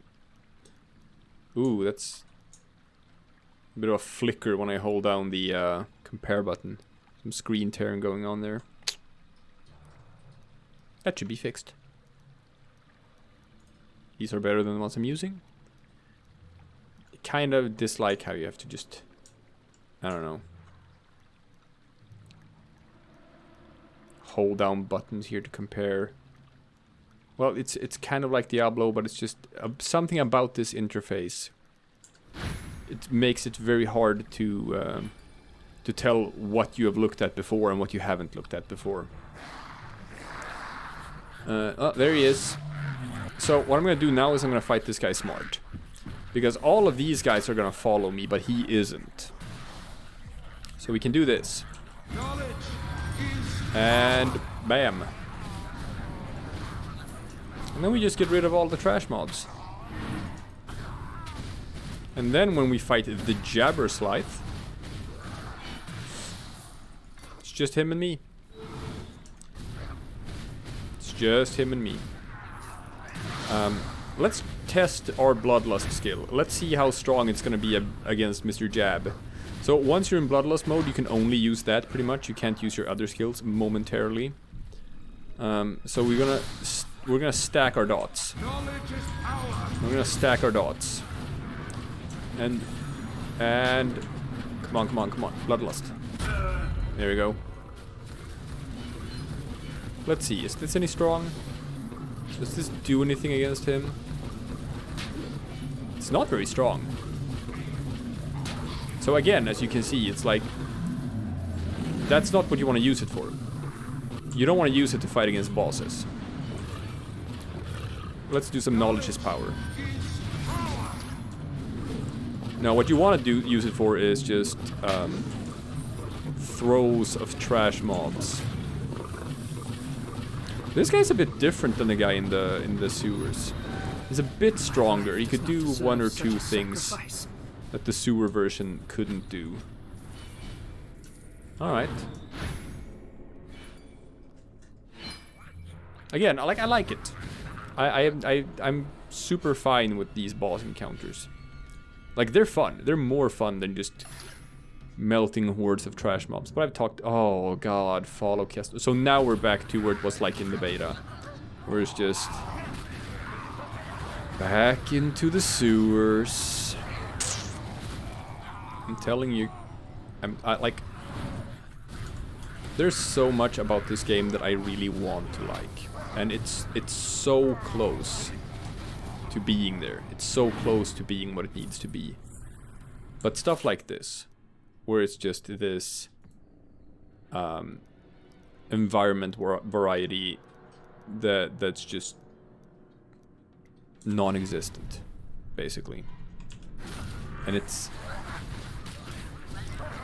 I don't know. Like, I get it. Making assets for a video game, it takes time. It's hard, and if you're a small game studio, you're working with limited resources. I understand.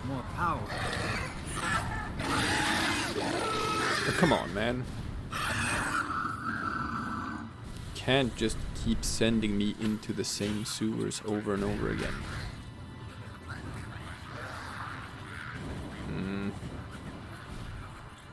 Good lord, that fire damage just goes on forever, doesn't it? Check this out. Can I bounce some of these? Let's not guide them for a while and see. Yeah, once you set an enemy alight, they just stay burning.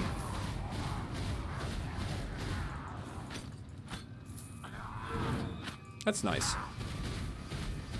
I like that about enemies. Where they just stay burning. God, I am carrying 54 out of 80 thingamajiggers. I need to sell my shit. I forgot to sell my shit between one mission. I'm paying for that right now. Well, here we go. Knowledge is power.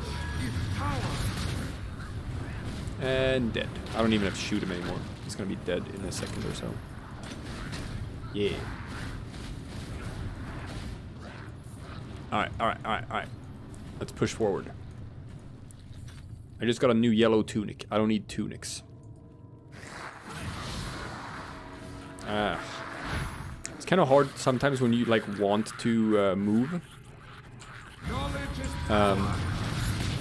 But you kind of like click at an enemy. And since you only... Yeah, like now, for example. Like, I have to use my teleport to do it. Since there is no like WASD movement, you can only move with your mouse cursor. Which means that like if the enemy, like if the screen is just full of enemies. My spells need more power. Yes. Spells need more power. Understood. So if the screen is just full of enemies, right? There's just nowhere you can just click on the actual ground. So what happens is that no matter where you click, instead of walking, your guy is just gonna shoot a projectile. And you know, I can see how that can kill you in some situations. Which is pretty much the only reason why I still use the teleport skill. I don't know if you've paid attention to this, but I pretty much only use it as a mobility skill. To just get out of a sticky situation. If I have to move. I have to move, but there's enemies all over the screen. So I can't. So what I can just do is I can I can use the teleport skill to get me to where I need to stand instead. Sacrifice. Okay. God, and now I'm just... Nope, no stars. No stars on the screen, no shining stars. I guess I hovered over the wrong thing for a second too long. So now I can no longer tell what's a new item, what I haven't looked at before, what I have looked at before. And I have to go over them every single one at a time, because I don't know how they're sorted. There's no rhyme or reason behind it. To look at all of these things to see, is this new? Is this an improvement over what I'm wearing? And I'm doing it like the simplest way I can, which is just looking at colors. What's red? What's green? Just sort of like maybe get a visual clue for if it's an upgrade or not. Because that's about all I have time for. Here is the path that leads to Kessler's lair. I must return to the High Law Master with the news. Gotcha. Now I can sell my shit. I'm gonna do that right away. Sell all of my shit. You should give me actually a level up in reputation. Yes. 200 crowns. Cleanup team, which is another passive. Thank you for the reward. Gotcha. And what does that one do? Up. Gold from loot is increased. Obviously, I actually think this is better. I don't think the EXP thing is the smart thing to wear. I think you should wear the gold thing, because once you hit level 50 anyway and you're at the level cap, it's not gonna matter. And it's just gold you're gonna want. But I'm doing it now with the XP to get to the level cap faster, so I can sort of tell what the endgame content is going to be like for all of you guys. I have done it, High Law Master. Kessler's sorcerer's trail led to an ancient cavern that connects to the sewers. It's part of a network of caves that run for miles to the west, beyond the edge of the city. Oh, sorry, that's me. Now we know how the servants of chaos were getting into the sewers. There's an ancient set of ruins west of the city. Perhaps that is where the enemy's camp is hidden. I do not doubt it. Prepare yourself. There will be hard fighting ahead. Return to me when you are ready to make your assault. Shabamzo!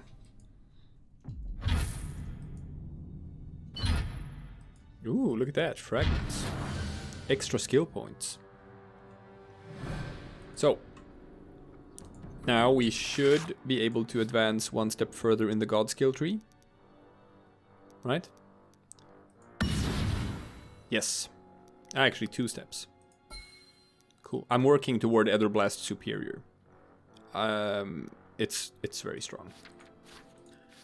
And let's see. So here, Phantom Blade. I'm going to show you this. This is the left mouse button attack where he actually uses the sword and the staff.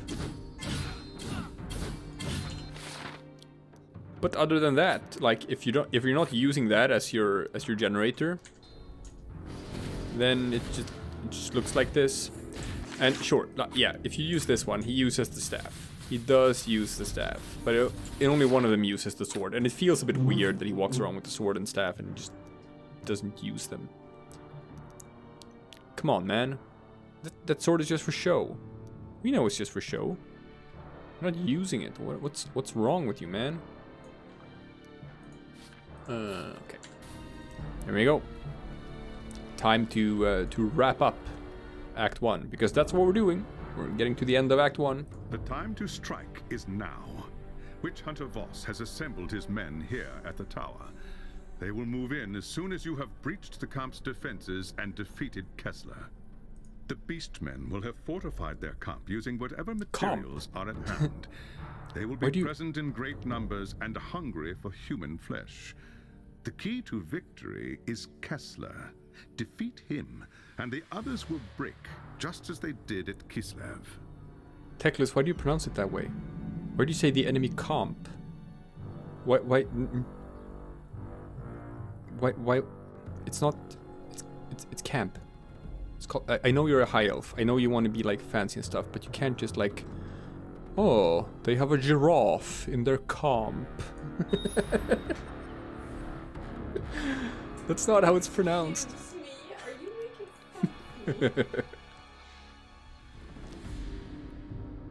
No. Alright. Chapter 1. Nurgle's Lair. Here we go. Into the abyss. Yeah. You ain't nothing. Alright. Well, you know what? These guys are starting to have higher health bars. And I've seen some stuff in like the god tree where it's like just straight up, you know, fire skills do more damage. Or just magic skills do more damage. Or more interestingly also, like just when you alternate between fire and magic skills, you do more damage. Like there's a lot of stuff here where you can actually start building toward if you want to have like specifically a fire mage or something. I like that. It's gonna be a bit samey no matter what you do. Like there's gonna be a limit to what kind of build variety you will be able to accomplish. But that's fine. You have 4 classes after all, and there's gonna be more eventually. They're bound to release more classes as DLC, especially if they're gonna go the hero quest route. Because in the hero quest, that's another part where you can like clearly see the inspiration for this game. They had a high elf mage in the hero quest. They had a dwarf slayer, which is where you can kind of see where some inspiration might be for future DLC characters, which means they might have like an Imperial War Priest with like a Warhammer. They might have a converted Chaos Warrior, so you actually play like as a Chaos Warrior, as a playable character. Super cool. Ooh, Yellow Scepter. They had a Witch Hunter. As a playable character. So that's like, I say that's almost guaranteed at this point. They are going to introduce a Witch Hunter as a playable character. I don't see how they couldn't. They should. It's a license to print money because Witch Hunters are goddamn super cool. Anyway, let's get 1,000,000 fragments. Yeah. Give me all the fragments. Come on. Thank you. Look at all that. Look at all that fragment.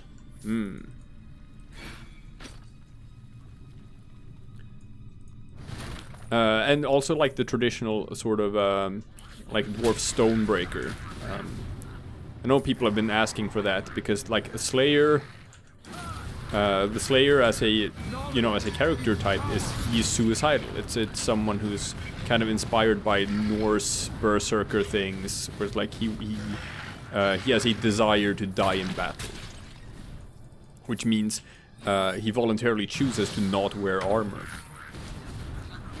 Instead, just tattoos, that like magically imbued tattoos. That's how it worked in Hero Quest 2. The dwarf slayer did not use armor, just magically imbued tattoos. You could have a human wizard. Human wizards are very different from elven wizards because they have like just different schools of magic. So you have like they're way more like specialized, where they have one thing they're really good at, but they can't do anything else. Unlike a high elf mage who's just omnipotent and best at everything, because elves are always the best at everything. So you had just a straight up fire mage or a straight up nature mage who just did summons and command trees and shit. That could be cool.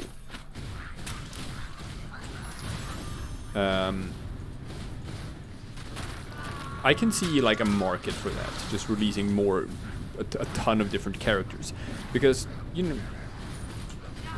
everyone who's into Warhammer would love to just sort of field one of these characters in battle and just play as one of them. Abomination. Good lord, he speaks really loud when he's about to die. Life does not deserve such a sacrifice. Wow. Ah, I went in a rant and kind of forgot about what I was doing. Pay to revive, that's fine. Yeah, here, have 1,000 gold. It's just 10% of your gold. It's all it is.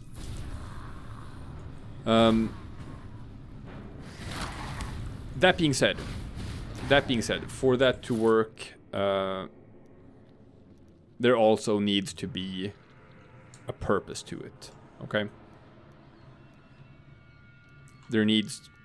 It's not enough to just, oh yeah, you can upgrade your character. You can play as this sort of character, but what's the purpose? For what? What am I doing it for? Is it just to run in through these sewers over and over again? That can't be it.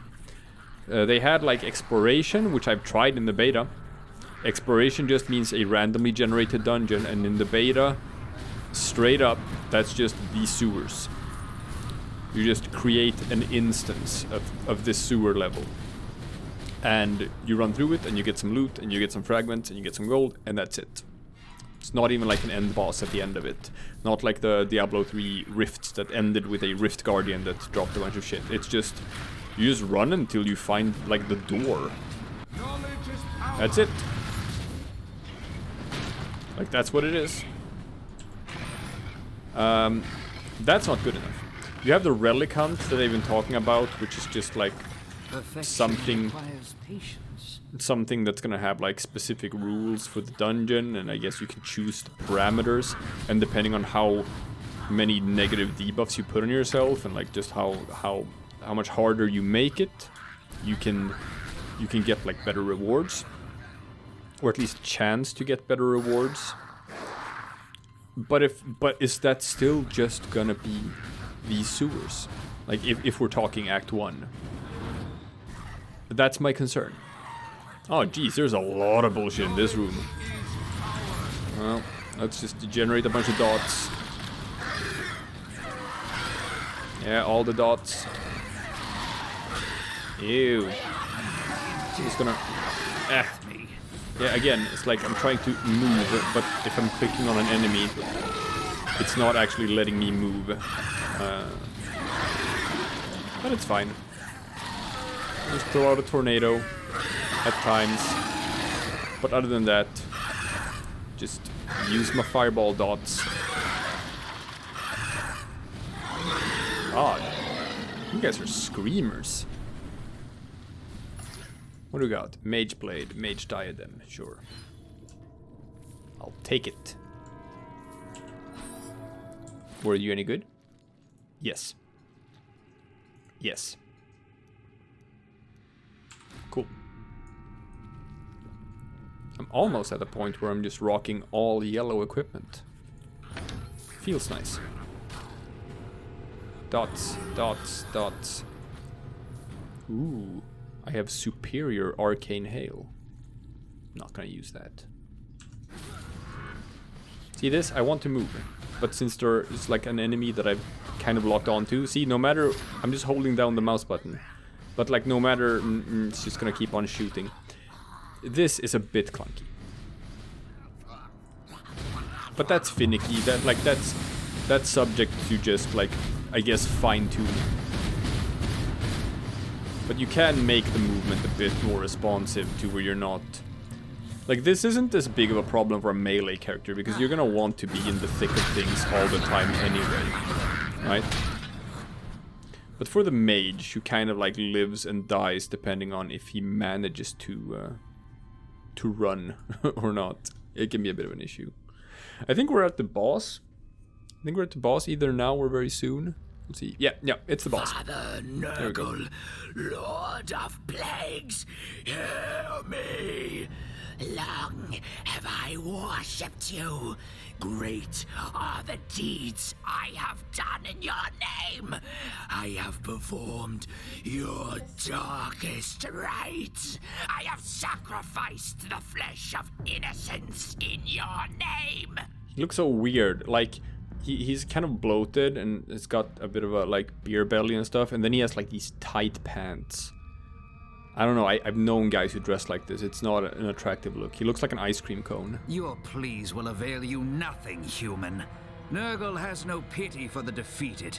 It's over. Over, you blind fool.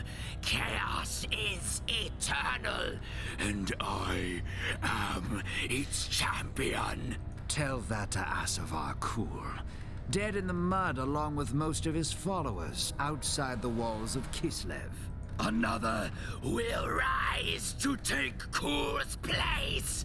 The Harbinger has sought out the shattered pieces of his army and found a new champion to seek the favor of the Chaos Gods and assume mastery of the Horde. Oh my, that sounds like Act 2. The Harbinger? Is that what the sorceress calls herself? Where is she, Kessler? Tell me that and you may yet save your life. Look at you, grasping at shadows. The Harbinger is far beyond your reach. And as for my life, it belongs to Nurgle, Lord of Pestilence and Decay.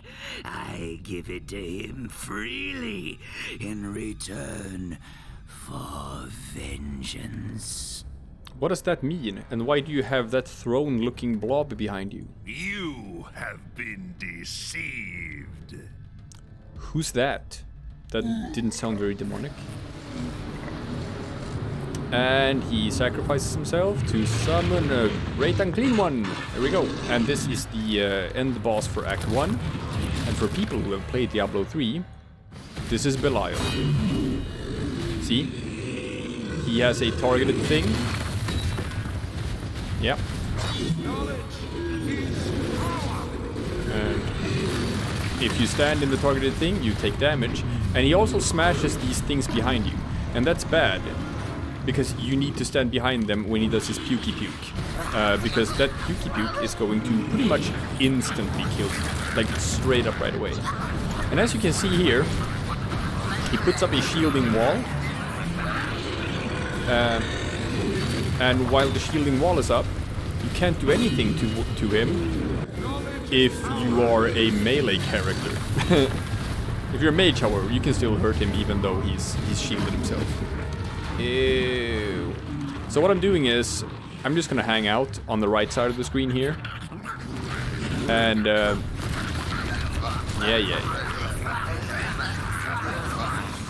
Here, I have some dots.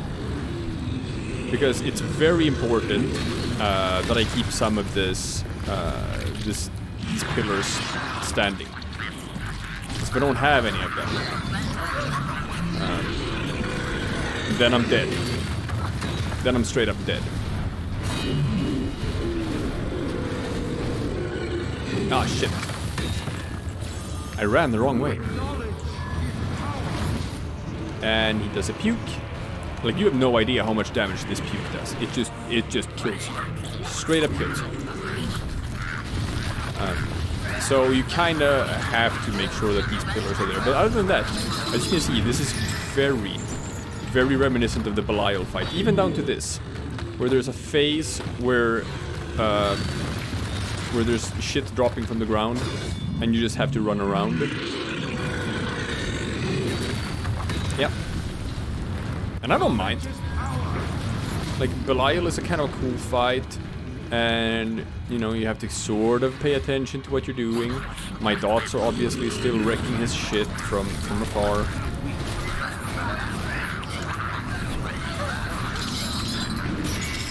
Yeah, here we go, more of this shit.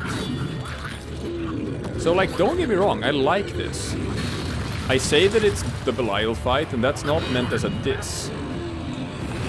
Right? Again, I'm having fun. I'm having fun doing this fight. This is infinitely more interesting than just hordes and hordes and hordes of trash mods. Hordes of trash mods is not interesting. This forces me to think. This forces me to like just actually pay attention to the gameplay, pay attention to what I'm doing, have some sort of strategy, save my energy, keep track of my cooldowns, make sure that I'm standing in the right positions so that I don't like accidentally destroy my own cover. Good. I like this. This is a fun boss fight. So now we're in the third phase. Now it's no longer Nurgling spawning in. Now it's actual, like, just... Ooh. Oh, okay. Oh, that actually makes me sad. I didn't pay attention here and I got hit by one of those barfs. And I'm actually a bit sad that I didn't die.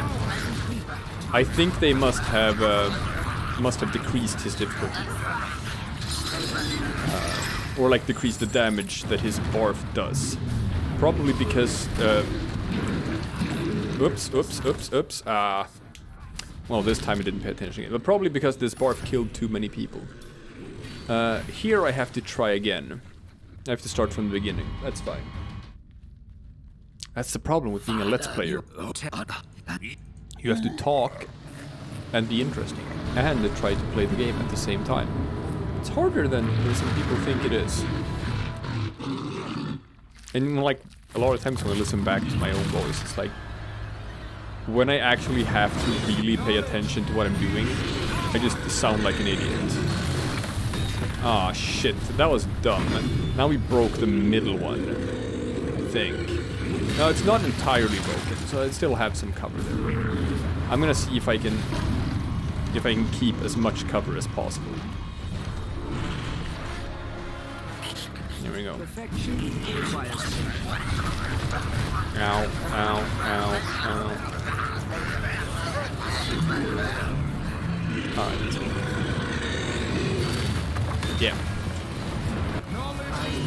Knowledge is power.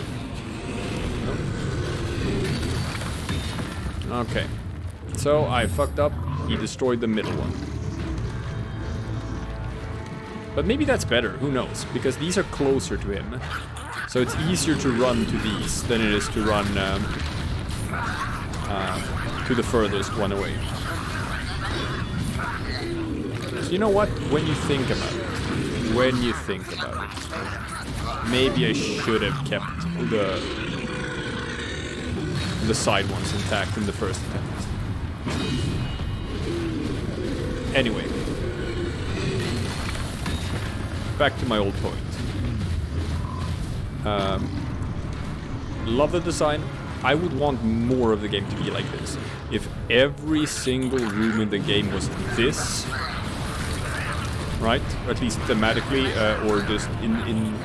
It doesn't have to be like an end boss fight. But you know what I mean. If this is what an ARPG was like. If every single encounter had this level of strategizing, and it's just one big threat or a couple of big threats, and you have to super pay attention to what you're doing, and you're punished for making mistakes. That would be so much more fun.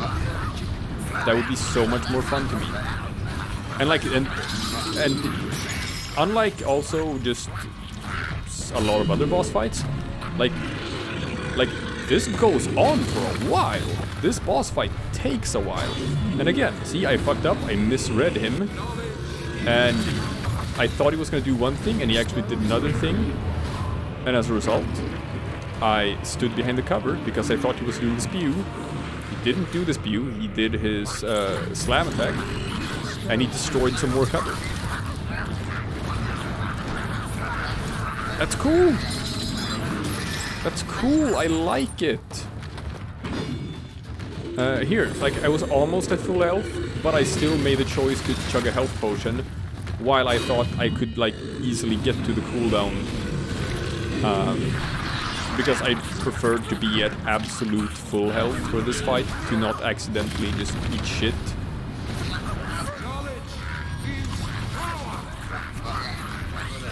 Alright.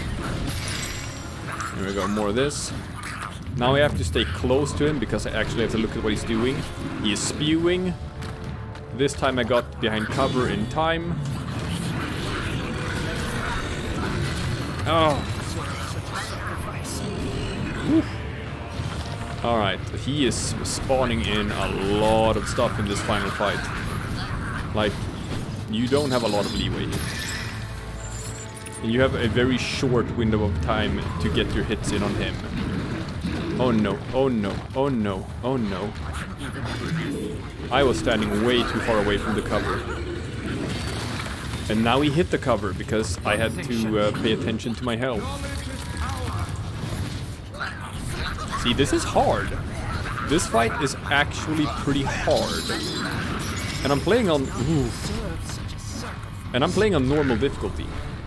This is not like something extreme. And he killed me again. And I'm not even mad. I'm not even mad because I like this. I think this is good design. I think just having a fight that genuinely challenges you this way. Like, this boss fight is by far the best thing I have to say about this game. I wish the entire game was this.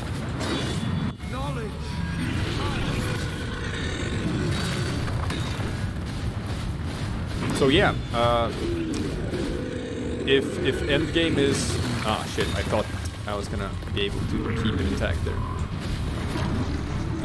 If you talk about like boss rush mode and stuff as endgame, you know what? I can see it working. I can see it working for a while.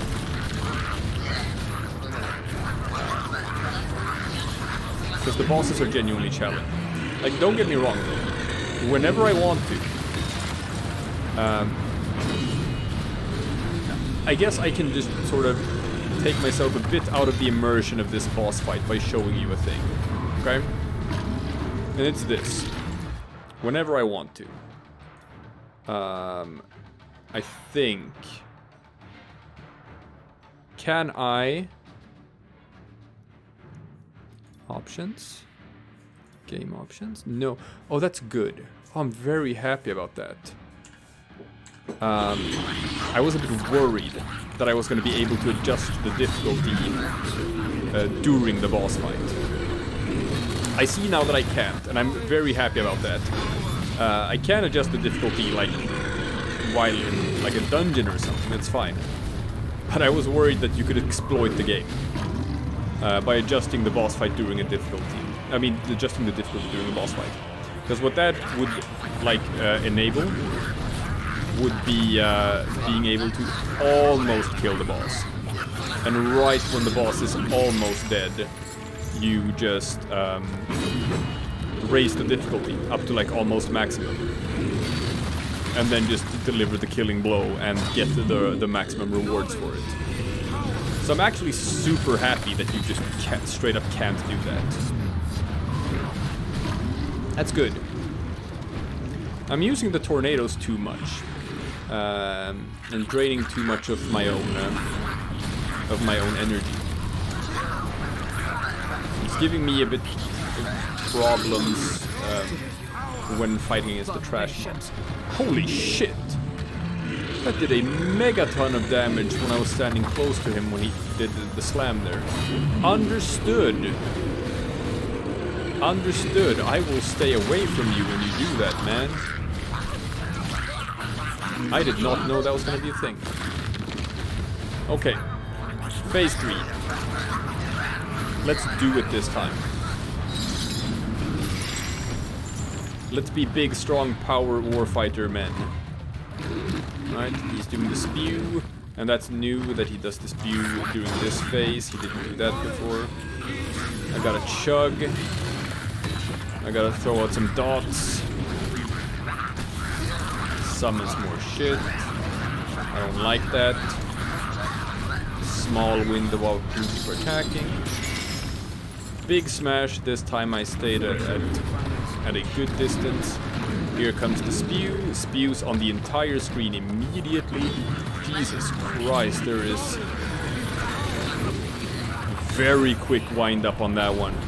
Wow, they have ramped up the difficulty for the final phase of this boss fight. Like, this is genuinely tough. This is a challenge. Yeah, here comes the spew. Gotta stay in cover. And now I have to do the teleport, actually.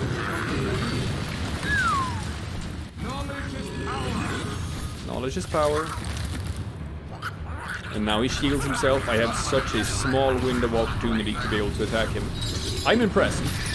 I'm impressed by this difficulty spike, because this is not like new player friendly.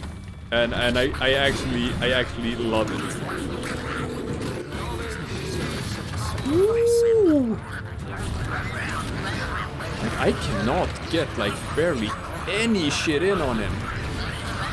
Like, I have to do it like now. But then he does that smash, and that smash does a metric ton of damage. And I am struggling to see when I'm supposed to hit him.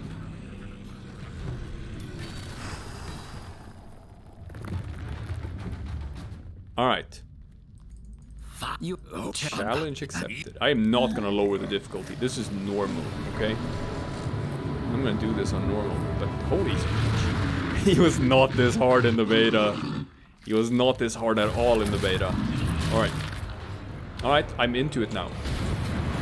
I'm into it. This is genuinely what I wanted. This is skill testing. Okay.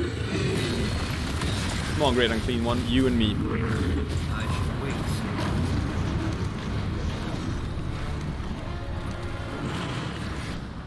on. Yeah, we're doing this dance.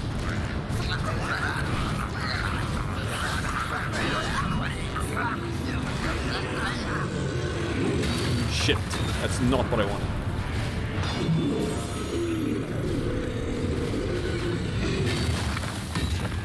Okay.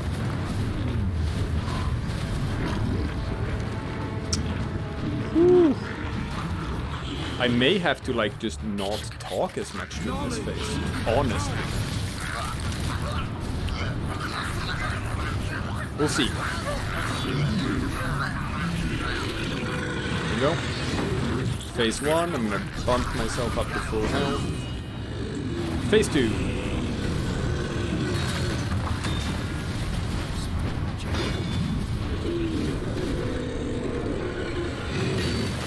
Gotcha.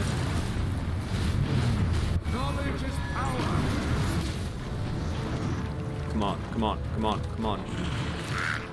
Got through the poison. Okay, now I can't hurt him. Now he does the ground smash. This is new.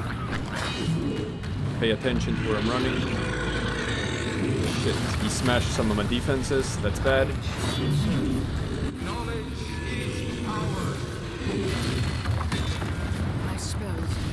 Like, getting to phase 3 is not that hard. Surviving once you're in phase 3, that's pretty hard.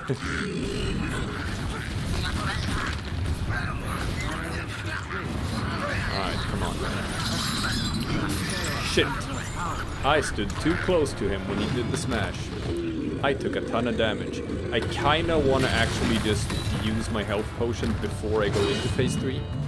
If at all possible. There we go. There we go, phase 3. Okay. Now it's time to be a big cool guy. That does not hurt him while he has his shields up. Notice that now. Good to know. Okay, here comes the spew. Here's my window.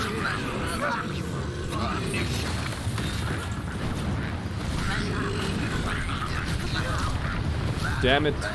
I got a little bit of damage in. Let's use this instead to kill these guys. Because it's not working on him. I'm gonna use that god skill to instead clean out his trash mobs. Yeah. Oh shit. Where did I take all that damage from? Oh, he smashed my cover. I only have one cover left. If he smashes that other cover, I'm as good as dead.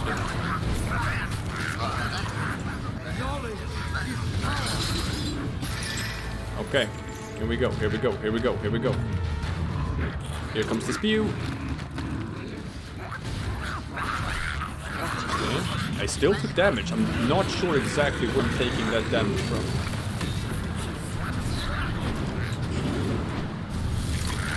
And I just get like a smidge of damage in on him. Just that window for attacking him is so small. Here comes a spew.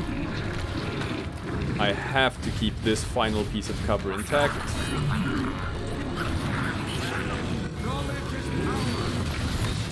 There we go. Big damage. Big damage for big boys. Got in a good chunk there. Okay, ground smash. Here comes the spew. Spew means stand behind cover. Kill the trash mobs. Get in.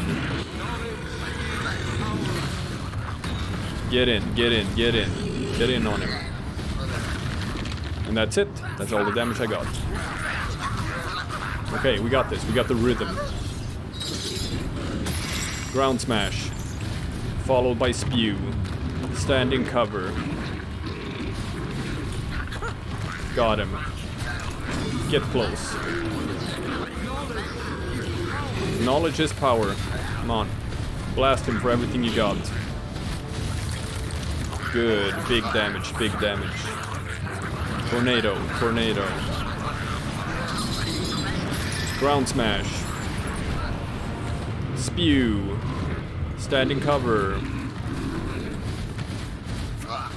And move in. Knowledge is power. Ooh, got him. Alright, I had to just forego anything like that could even remotely be called commentary. Just so that I could focus. Whew. That was cool. That was really cool. I sensed like I did that boss fight in the beta. It's not as cool in the beta. Feared the worst. Yeah. You have done well, young They prince. ramped up the difficulty in that. That felt like a boss fight. That was a boss fight. Nice. Well done, Chaosbane. Well done. I studied the greater demons during my time at the tower. The reality was worse than I ever imagined. The Eye of Argoth, where is it? Over there. Beware, Witch Hunter. It has an effect on the mind. Leave it to me. I'll make sure it doesn't tempt anyone else. That cannot end badly in any way. That's obviously famous last words. But actually, you know what? I'm gonna trust it with the Witch Hunter. I'd rather trust it with the Witch Hunter than Teclis, because Teclis has proven to be kind of an idiot. What about the sorceress? Kessler called her the Harbinger.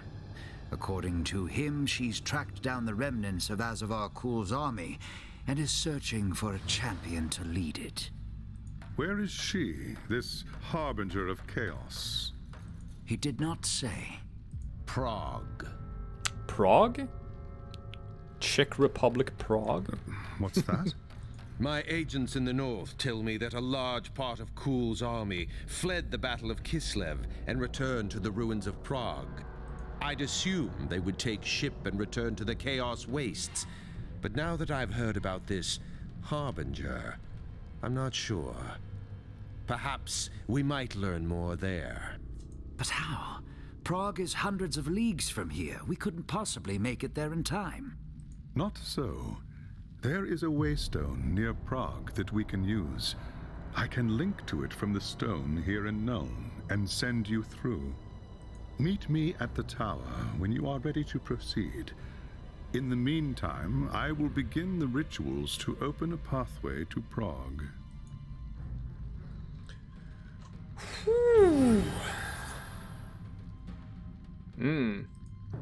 Lots of EXP. Lots of gold. Expeditions unlocked. So that's like the boss rush unlocked, really. Already. Huh. Okay, what do we got? Some new stuff. New pants.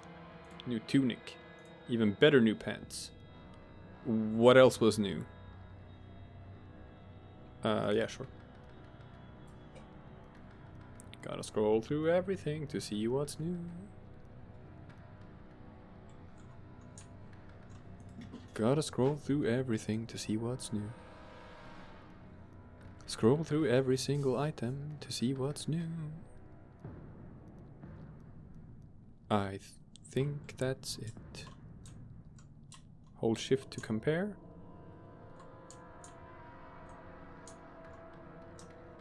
Okay. Let's do it this way. Back to the city. So I can actually do boss rush mode now? Fascinating. Here, have all my shit. More gold. More rep. Ooh, just a bunch of fragments. Thank you. Thank you. And obviously level ups. So... what do we got? Arcane Hail. We're not... Why do we even have that equipped? Why do we even have that equipped? The bigger blast. Yeah, I have 10 points. Like, I might as well have it equipped, right? I'm not... like, we'll just do this, and I'll just put this here. I'll put this here. And I'll put this here. Alright, I can do it that way. What do we got? Energy regeneration while being static. It costs 8 skill points. I'm using one that costs 4. It's probably pretty good, right? Oh, Jesus Christ, I have a loot thing I could put on that I had a free slot. Wasn't using it. God skill tree, I guess we're continuing to work toward Elder Blast Superior. Ka-ching. Ka-ching. We're gonna get there. Don't you worry about it.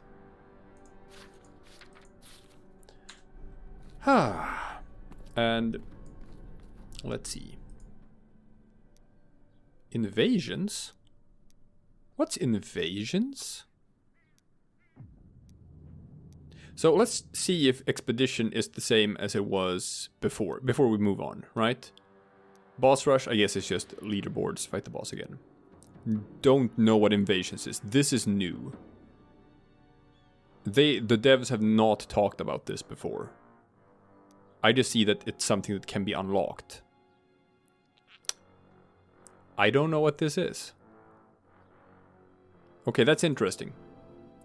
That might be some endgame stuff that they just haven't told us about? Alright. I'm holding off judgment on that. So yeah, simple objective. You get into the sewers again. And if it's like it was before, then there's gonna be like some random shit that's gonna happen at times when you play this. But other than that, it's just here's the sewers again. Same sewers as before. Did I remap something here? Oh yeah, I did remap something. That explains why I was pressing buttons and the things were not happening that I was expecting to happen. I changed the skills and I remapped them a bit. Now I have the blast. Silly me. I was being silly. So let's just run through this, right? We're just gonna run through it. Run.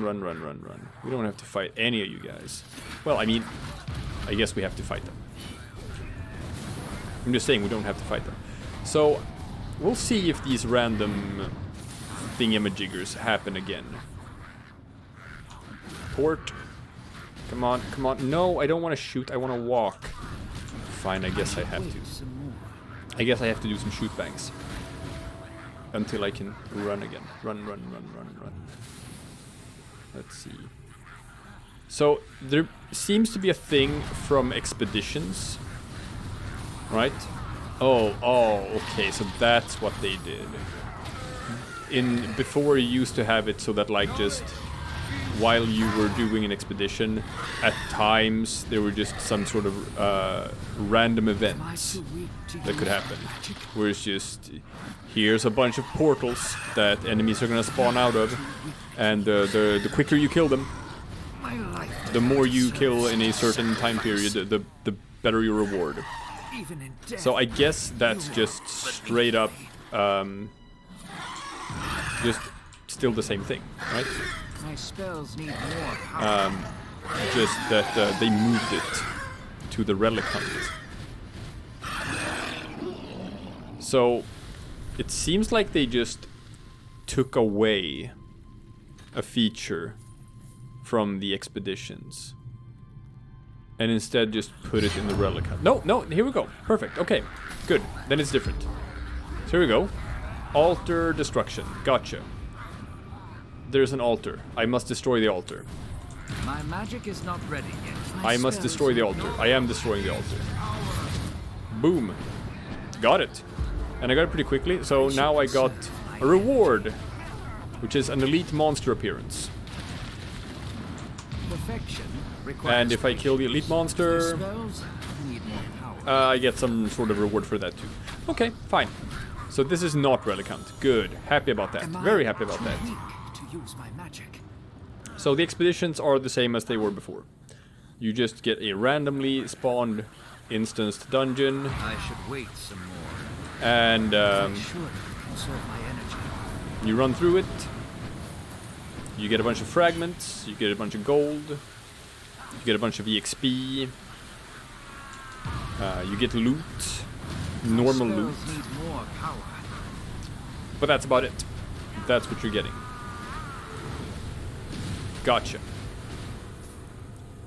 And sometimes you fight like a Jabberslite at the end. Sometimes you don't. Sometimes it's just an exit. So we'll see. We'll see if it's like that in this one. Like I'm just gonna do one of these. After that, I'm just gonna save all the expeditions for the end game. Because other than like, why would I grind for items? And tracking. So as you can see now, there are dots on the map on the top right. And now there are a certain kinds of enemies that I'm supposed to track across the map, right? And the more of them that I'm able to kill in, was it like 40 seconds, the better my reward. Yeah. The Mage isn't perfect for this. The Mage isn't perfect for this because he doesn't have the same sort of mobility skills that a lot of the other classes do. So, I just can't run around the map as fast. So that particular one, I'm probably not gonna bother all that much to try to get a good score on. I'm just gonna get 1,000,000 fragments. These can be guided, just like any other sort of skill that just moves in a trajectory a bit more slowly. I'm just not gonna. Ow. Come on, come on, come on. So knowledge is power. Man, that's some good damage. And I only killed 2. So I get an EXP bonus and a damage bonus for a little while. Like 30 seconds or so. But no, I don't know. But no elite boss encounter. My magic is not ready yet. Gotcha. Not good enough to get that as a reward. Sure. Alright, alright, alright. Let's just get through this. These aren't normally all that big, and I can just skip most of it. Let's see, I'm running to here. Jabberslith?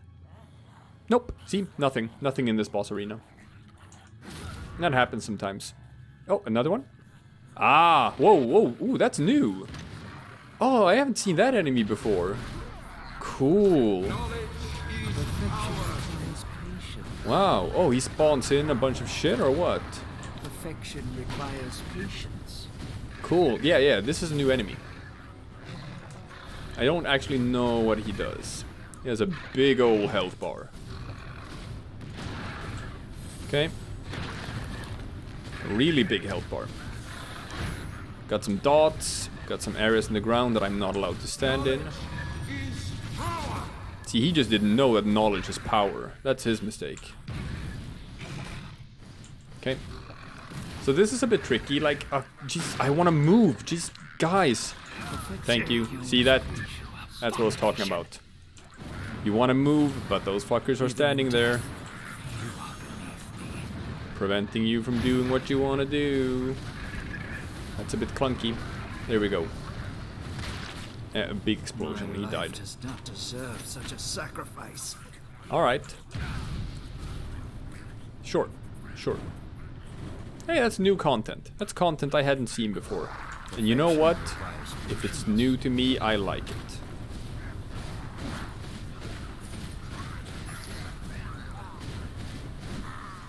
And let's just clear this out.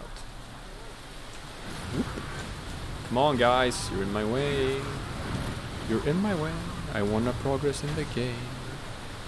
Don't have to kill any of you. I can just run past you. Can and will. Oh, come on. I said thank you. And I'm outie. And that's it. That's what the expeditions are. Load times have been actually way improved since the beta. I like that. Okay.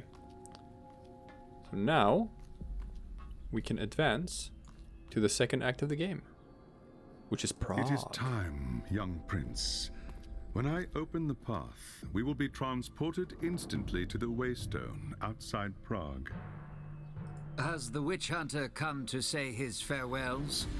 I cannot say he will be missed. You take me for a fool. The fate of the Empire is at stake. Until the Harbinger is found, I'm not letting you out of my sight. What have your agents told you of the situation in Prague? Not all of Prague's citizens were slaughtered when the city fell. Some managed to escape the city and hide in the forest nearby. When the Chaos Army left Prague to march on the capital, the survivors returned to the ruins to bury their loved ones and try to rebuild what they had lost. That sounds like a cool setting. But the Kislevites' suffering was far from over. When Arsavar Kul was defeated, a champion of Khorne named Uthgrim Redax retreated with his war band back to Prague. Their arrival took the Kislevites by surprise. A few managed to escape back into the forest, but with winter coming on, it is unlikely they will survive. Alright, so they're doing the 4 acts and 4 Chaos Gods. So the first act was Nurgle with the Great Unclean One. Second act seems to be Khorne, which means that the boss is going to be a Bloodthirster. That sounds cool. And if they're doing some sort of inspiration from Diablo bosses and the Great Unclean One is Belial, then maybe Khorne would be like Diablo, I guess. We'll see. We'll see if it's like Diablo in the design. I'll find out. Or maybe it's completely different. Can they be of any use to us in the meantime? The Kislevites are a proud, stiff-necked people, and they have little love for outsiders. They won't give us anything without expecting something in return. If that is the case, so be it. Now, gather round. The winds of magic are shifting, and it is time we made our way to Prague. So this is a bit curious. Like, yeah, you can go to Prague here. Like, you have these things here. Like, this seems to be connected to the Wood Elf character somehow, but I don't know what that altar is. I don't know what it does. Here you have an altar with the hammer. This seems to be like for Conrad Valen, I guess. Up here you have this clearly thing designed for the Dwarf Slayer. And I don't know what these sort of altars, what they are. I don't know what they do. Don't know who they're for. And this is for the High Elf Mage as well. Again, probably endgame stuff. I'll probably find out about that very soon. But for now, ooh, this is new. Now we have a world map. So we've been to Nuln. What do we have? Altdorf, Talabheim, Sylvania, the Moot, Averland, Troll Country. Oh, I love it. And we already know that like the expansion is gonna be the Tomb King, so that's Cambry. That's way down south here. I like it. But now we're going to Prague. Are we gonna get like a cinematic? Are we gonna get a cutscene of some sort? Or are they just gonna throw us into Act 2 right away? Let's find out. I never played this far in the beta. I only played the Act 1. So all of this is new to me. Okay, straight in. Who in Ursun's name are you? What do you want? Ooh. Have a care, Kislevite. You are addressing a prince of Safri. Are you the leader of this rabble? Who's asking? My name is Elontir. I am here on a mission for the Empire. Is that so? Well, you've come a long way for nothing, Elf. Take your wizard and your damn witch hunters and go home. There's nothing for you in Prague. Red Axe and his warband have seen to that. Red Axe is the reason I'm here, you impertinent wretch. I'm hunting a sorceress who calls herself the Harbinger. What do you want me to do about it? My people are dying. There's no food, no medicine for the injured. I am sorry to hear that. Perhaps we may be of assistance. There must still be food and medicine in the ruins. Recovering them should be a simple matter. Must there still be food in the ruins, Elontir? It's no use. Red Axe's men search the ruins every day. They get to the supplies long before you. You underestimate the powers of the Azure. I will bring you these supplies, and in return you help me find the Harbinger. You don't know what you're saying, Elf. You haven't seen the monsters that are loose in Prague. I can fetch quest harder than the hardest. If you can bring us food and healing herbs, then we will talk.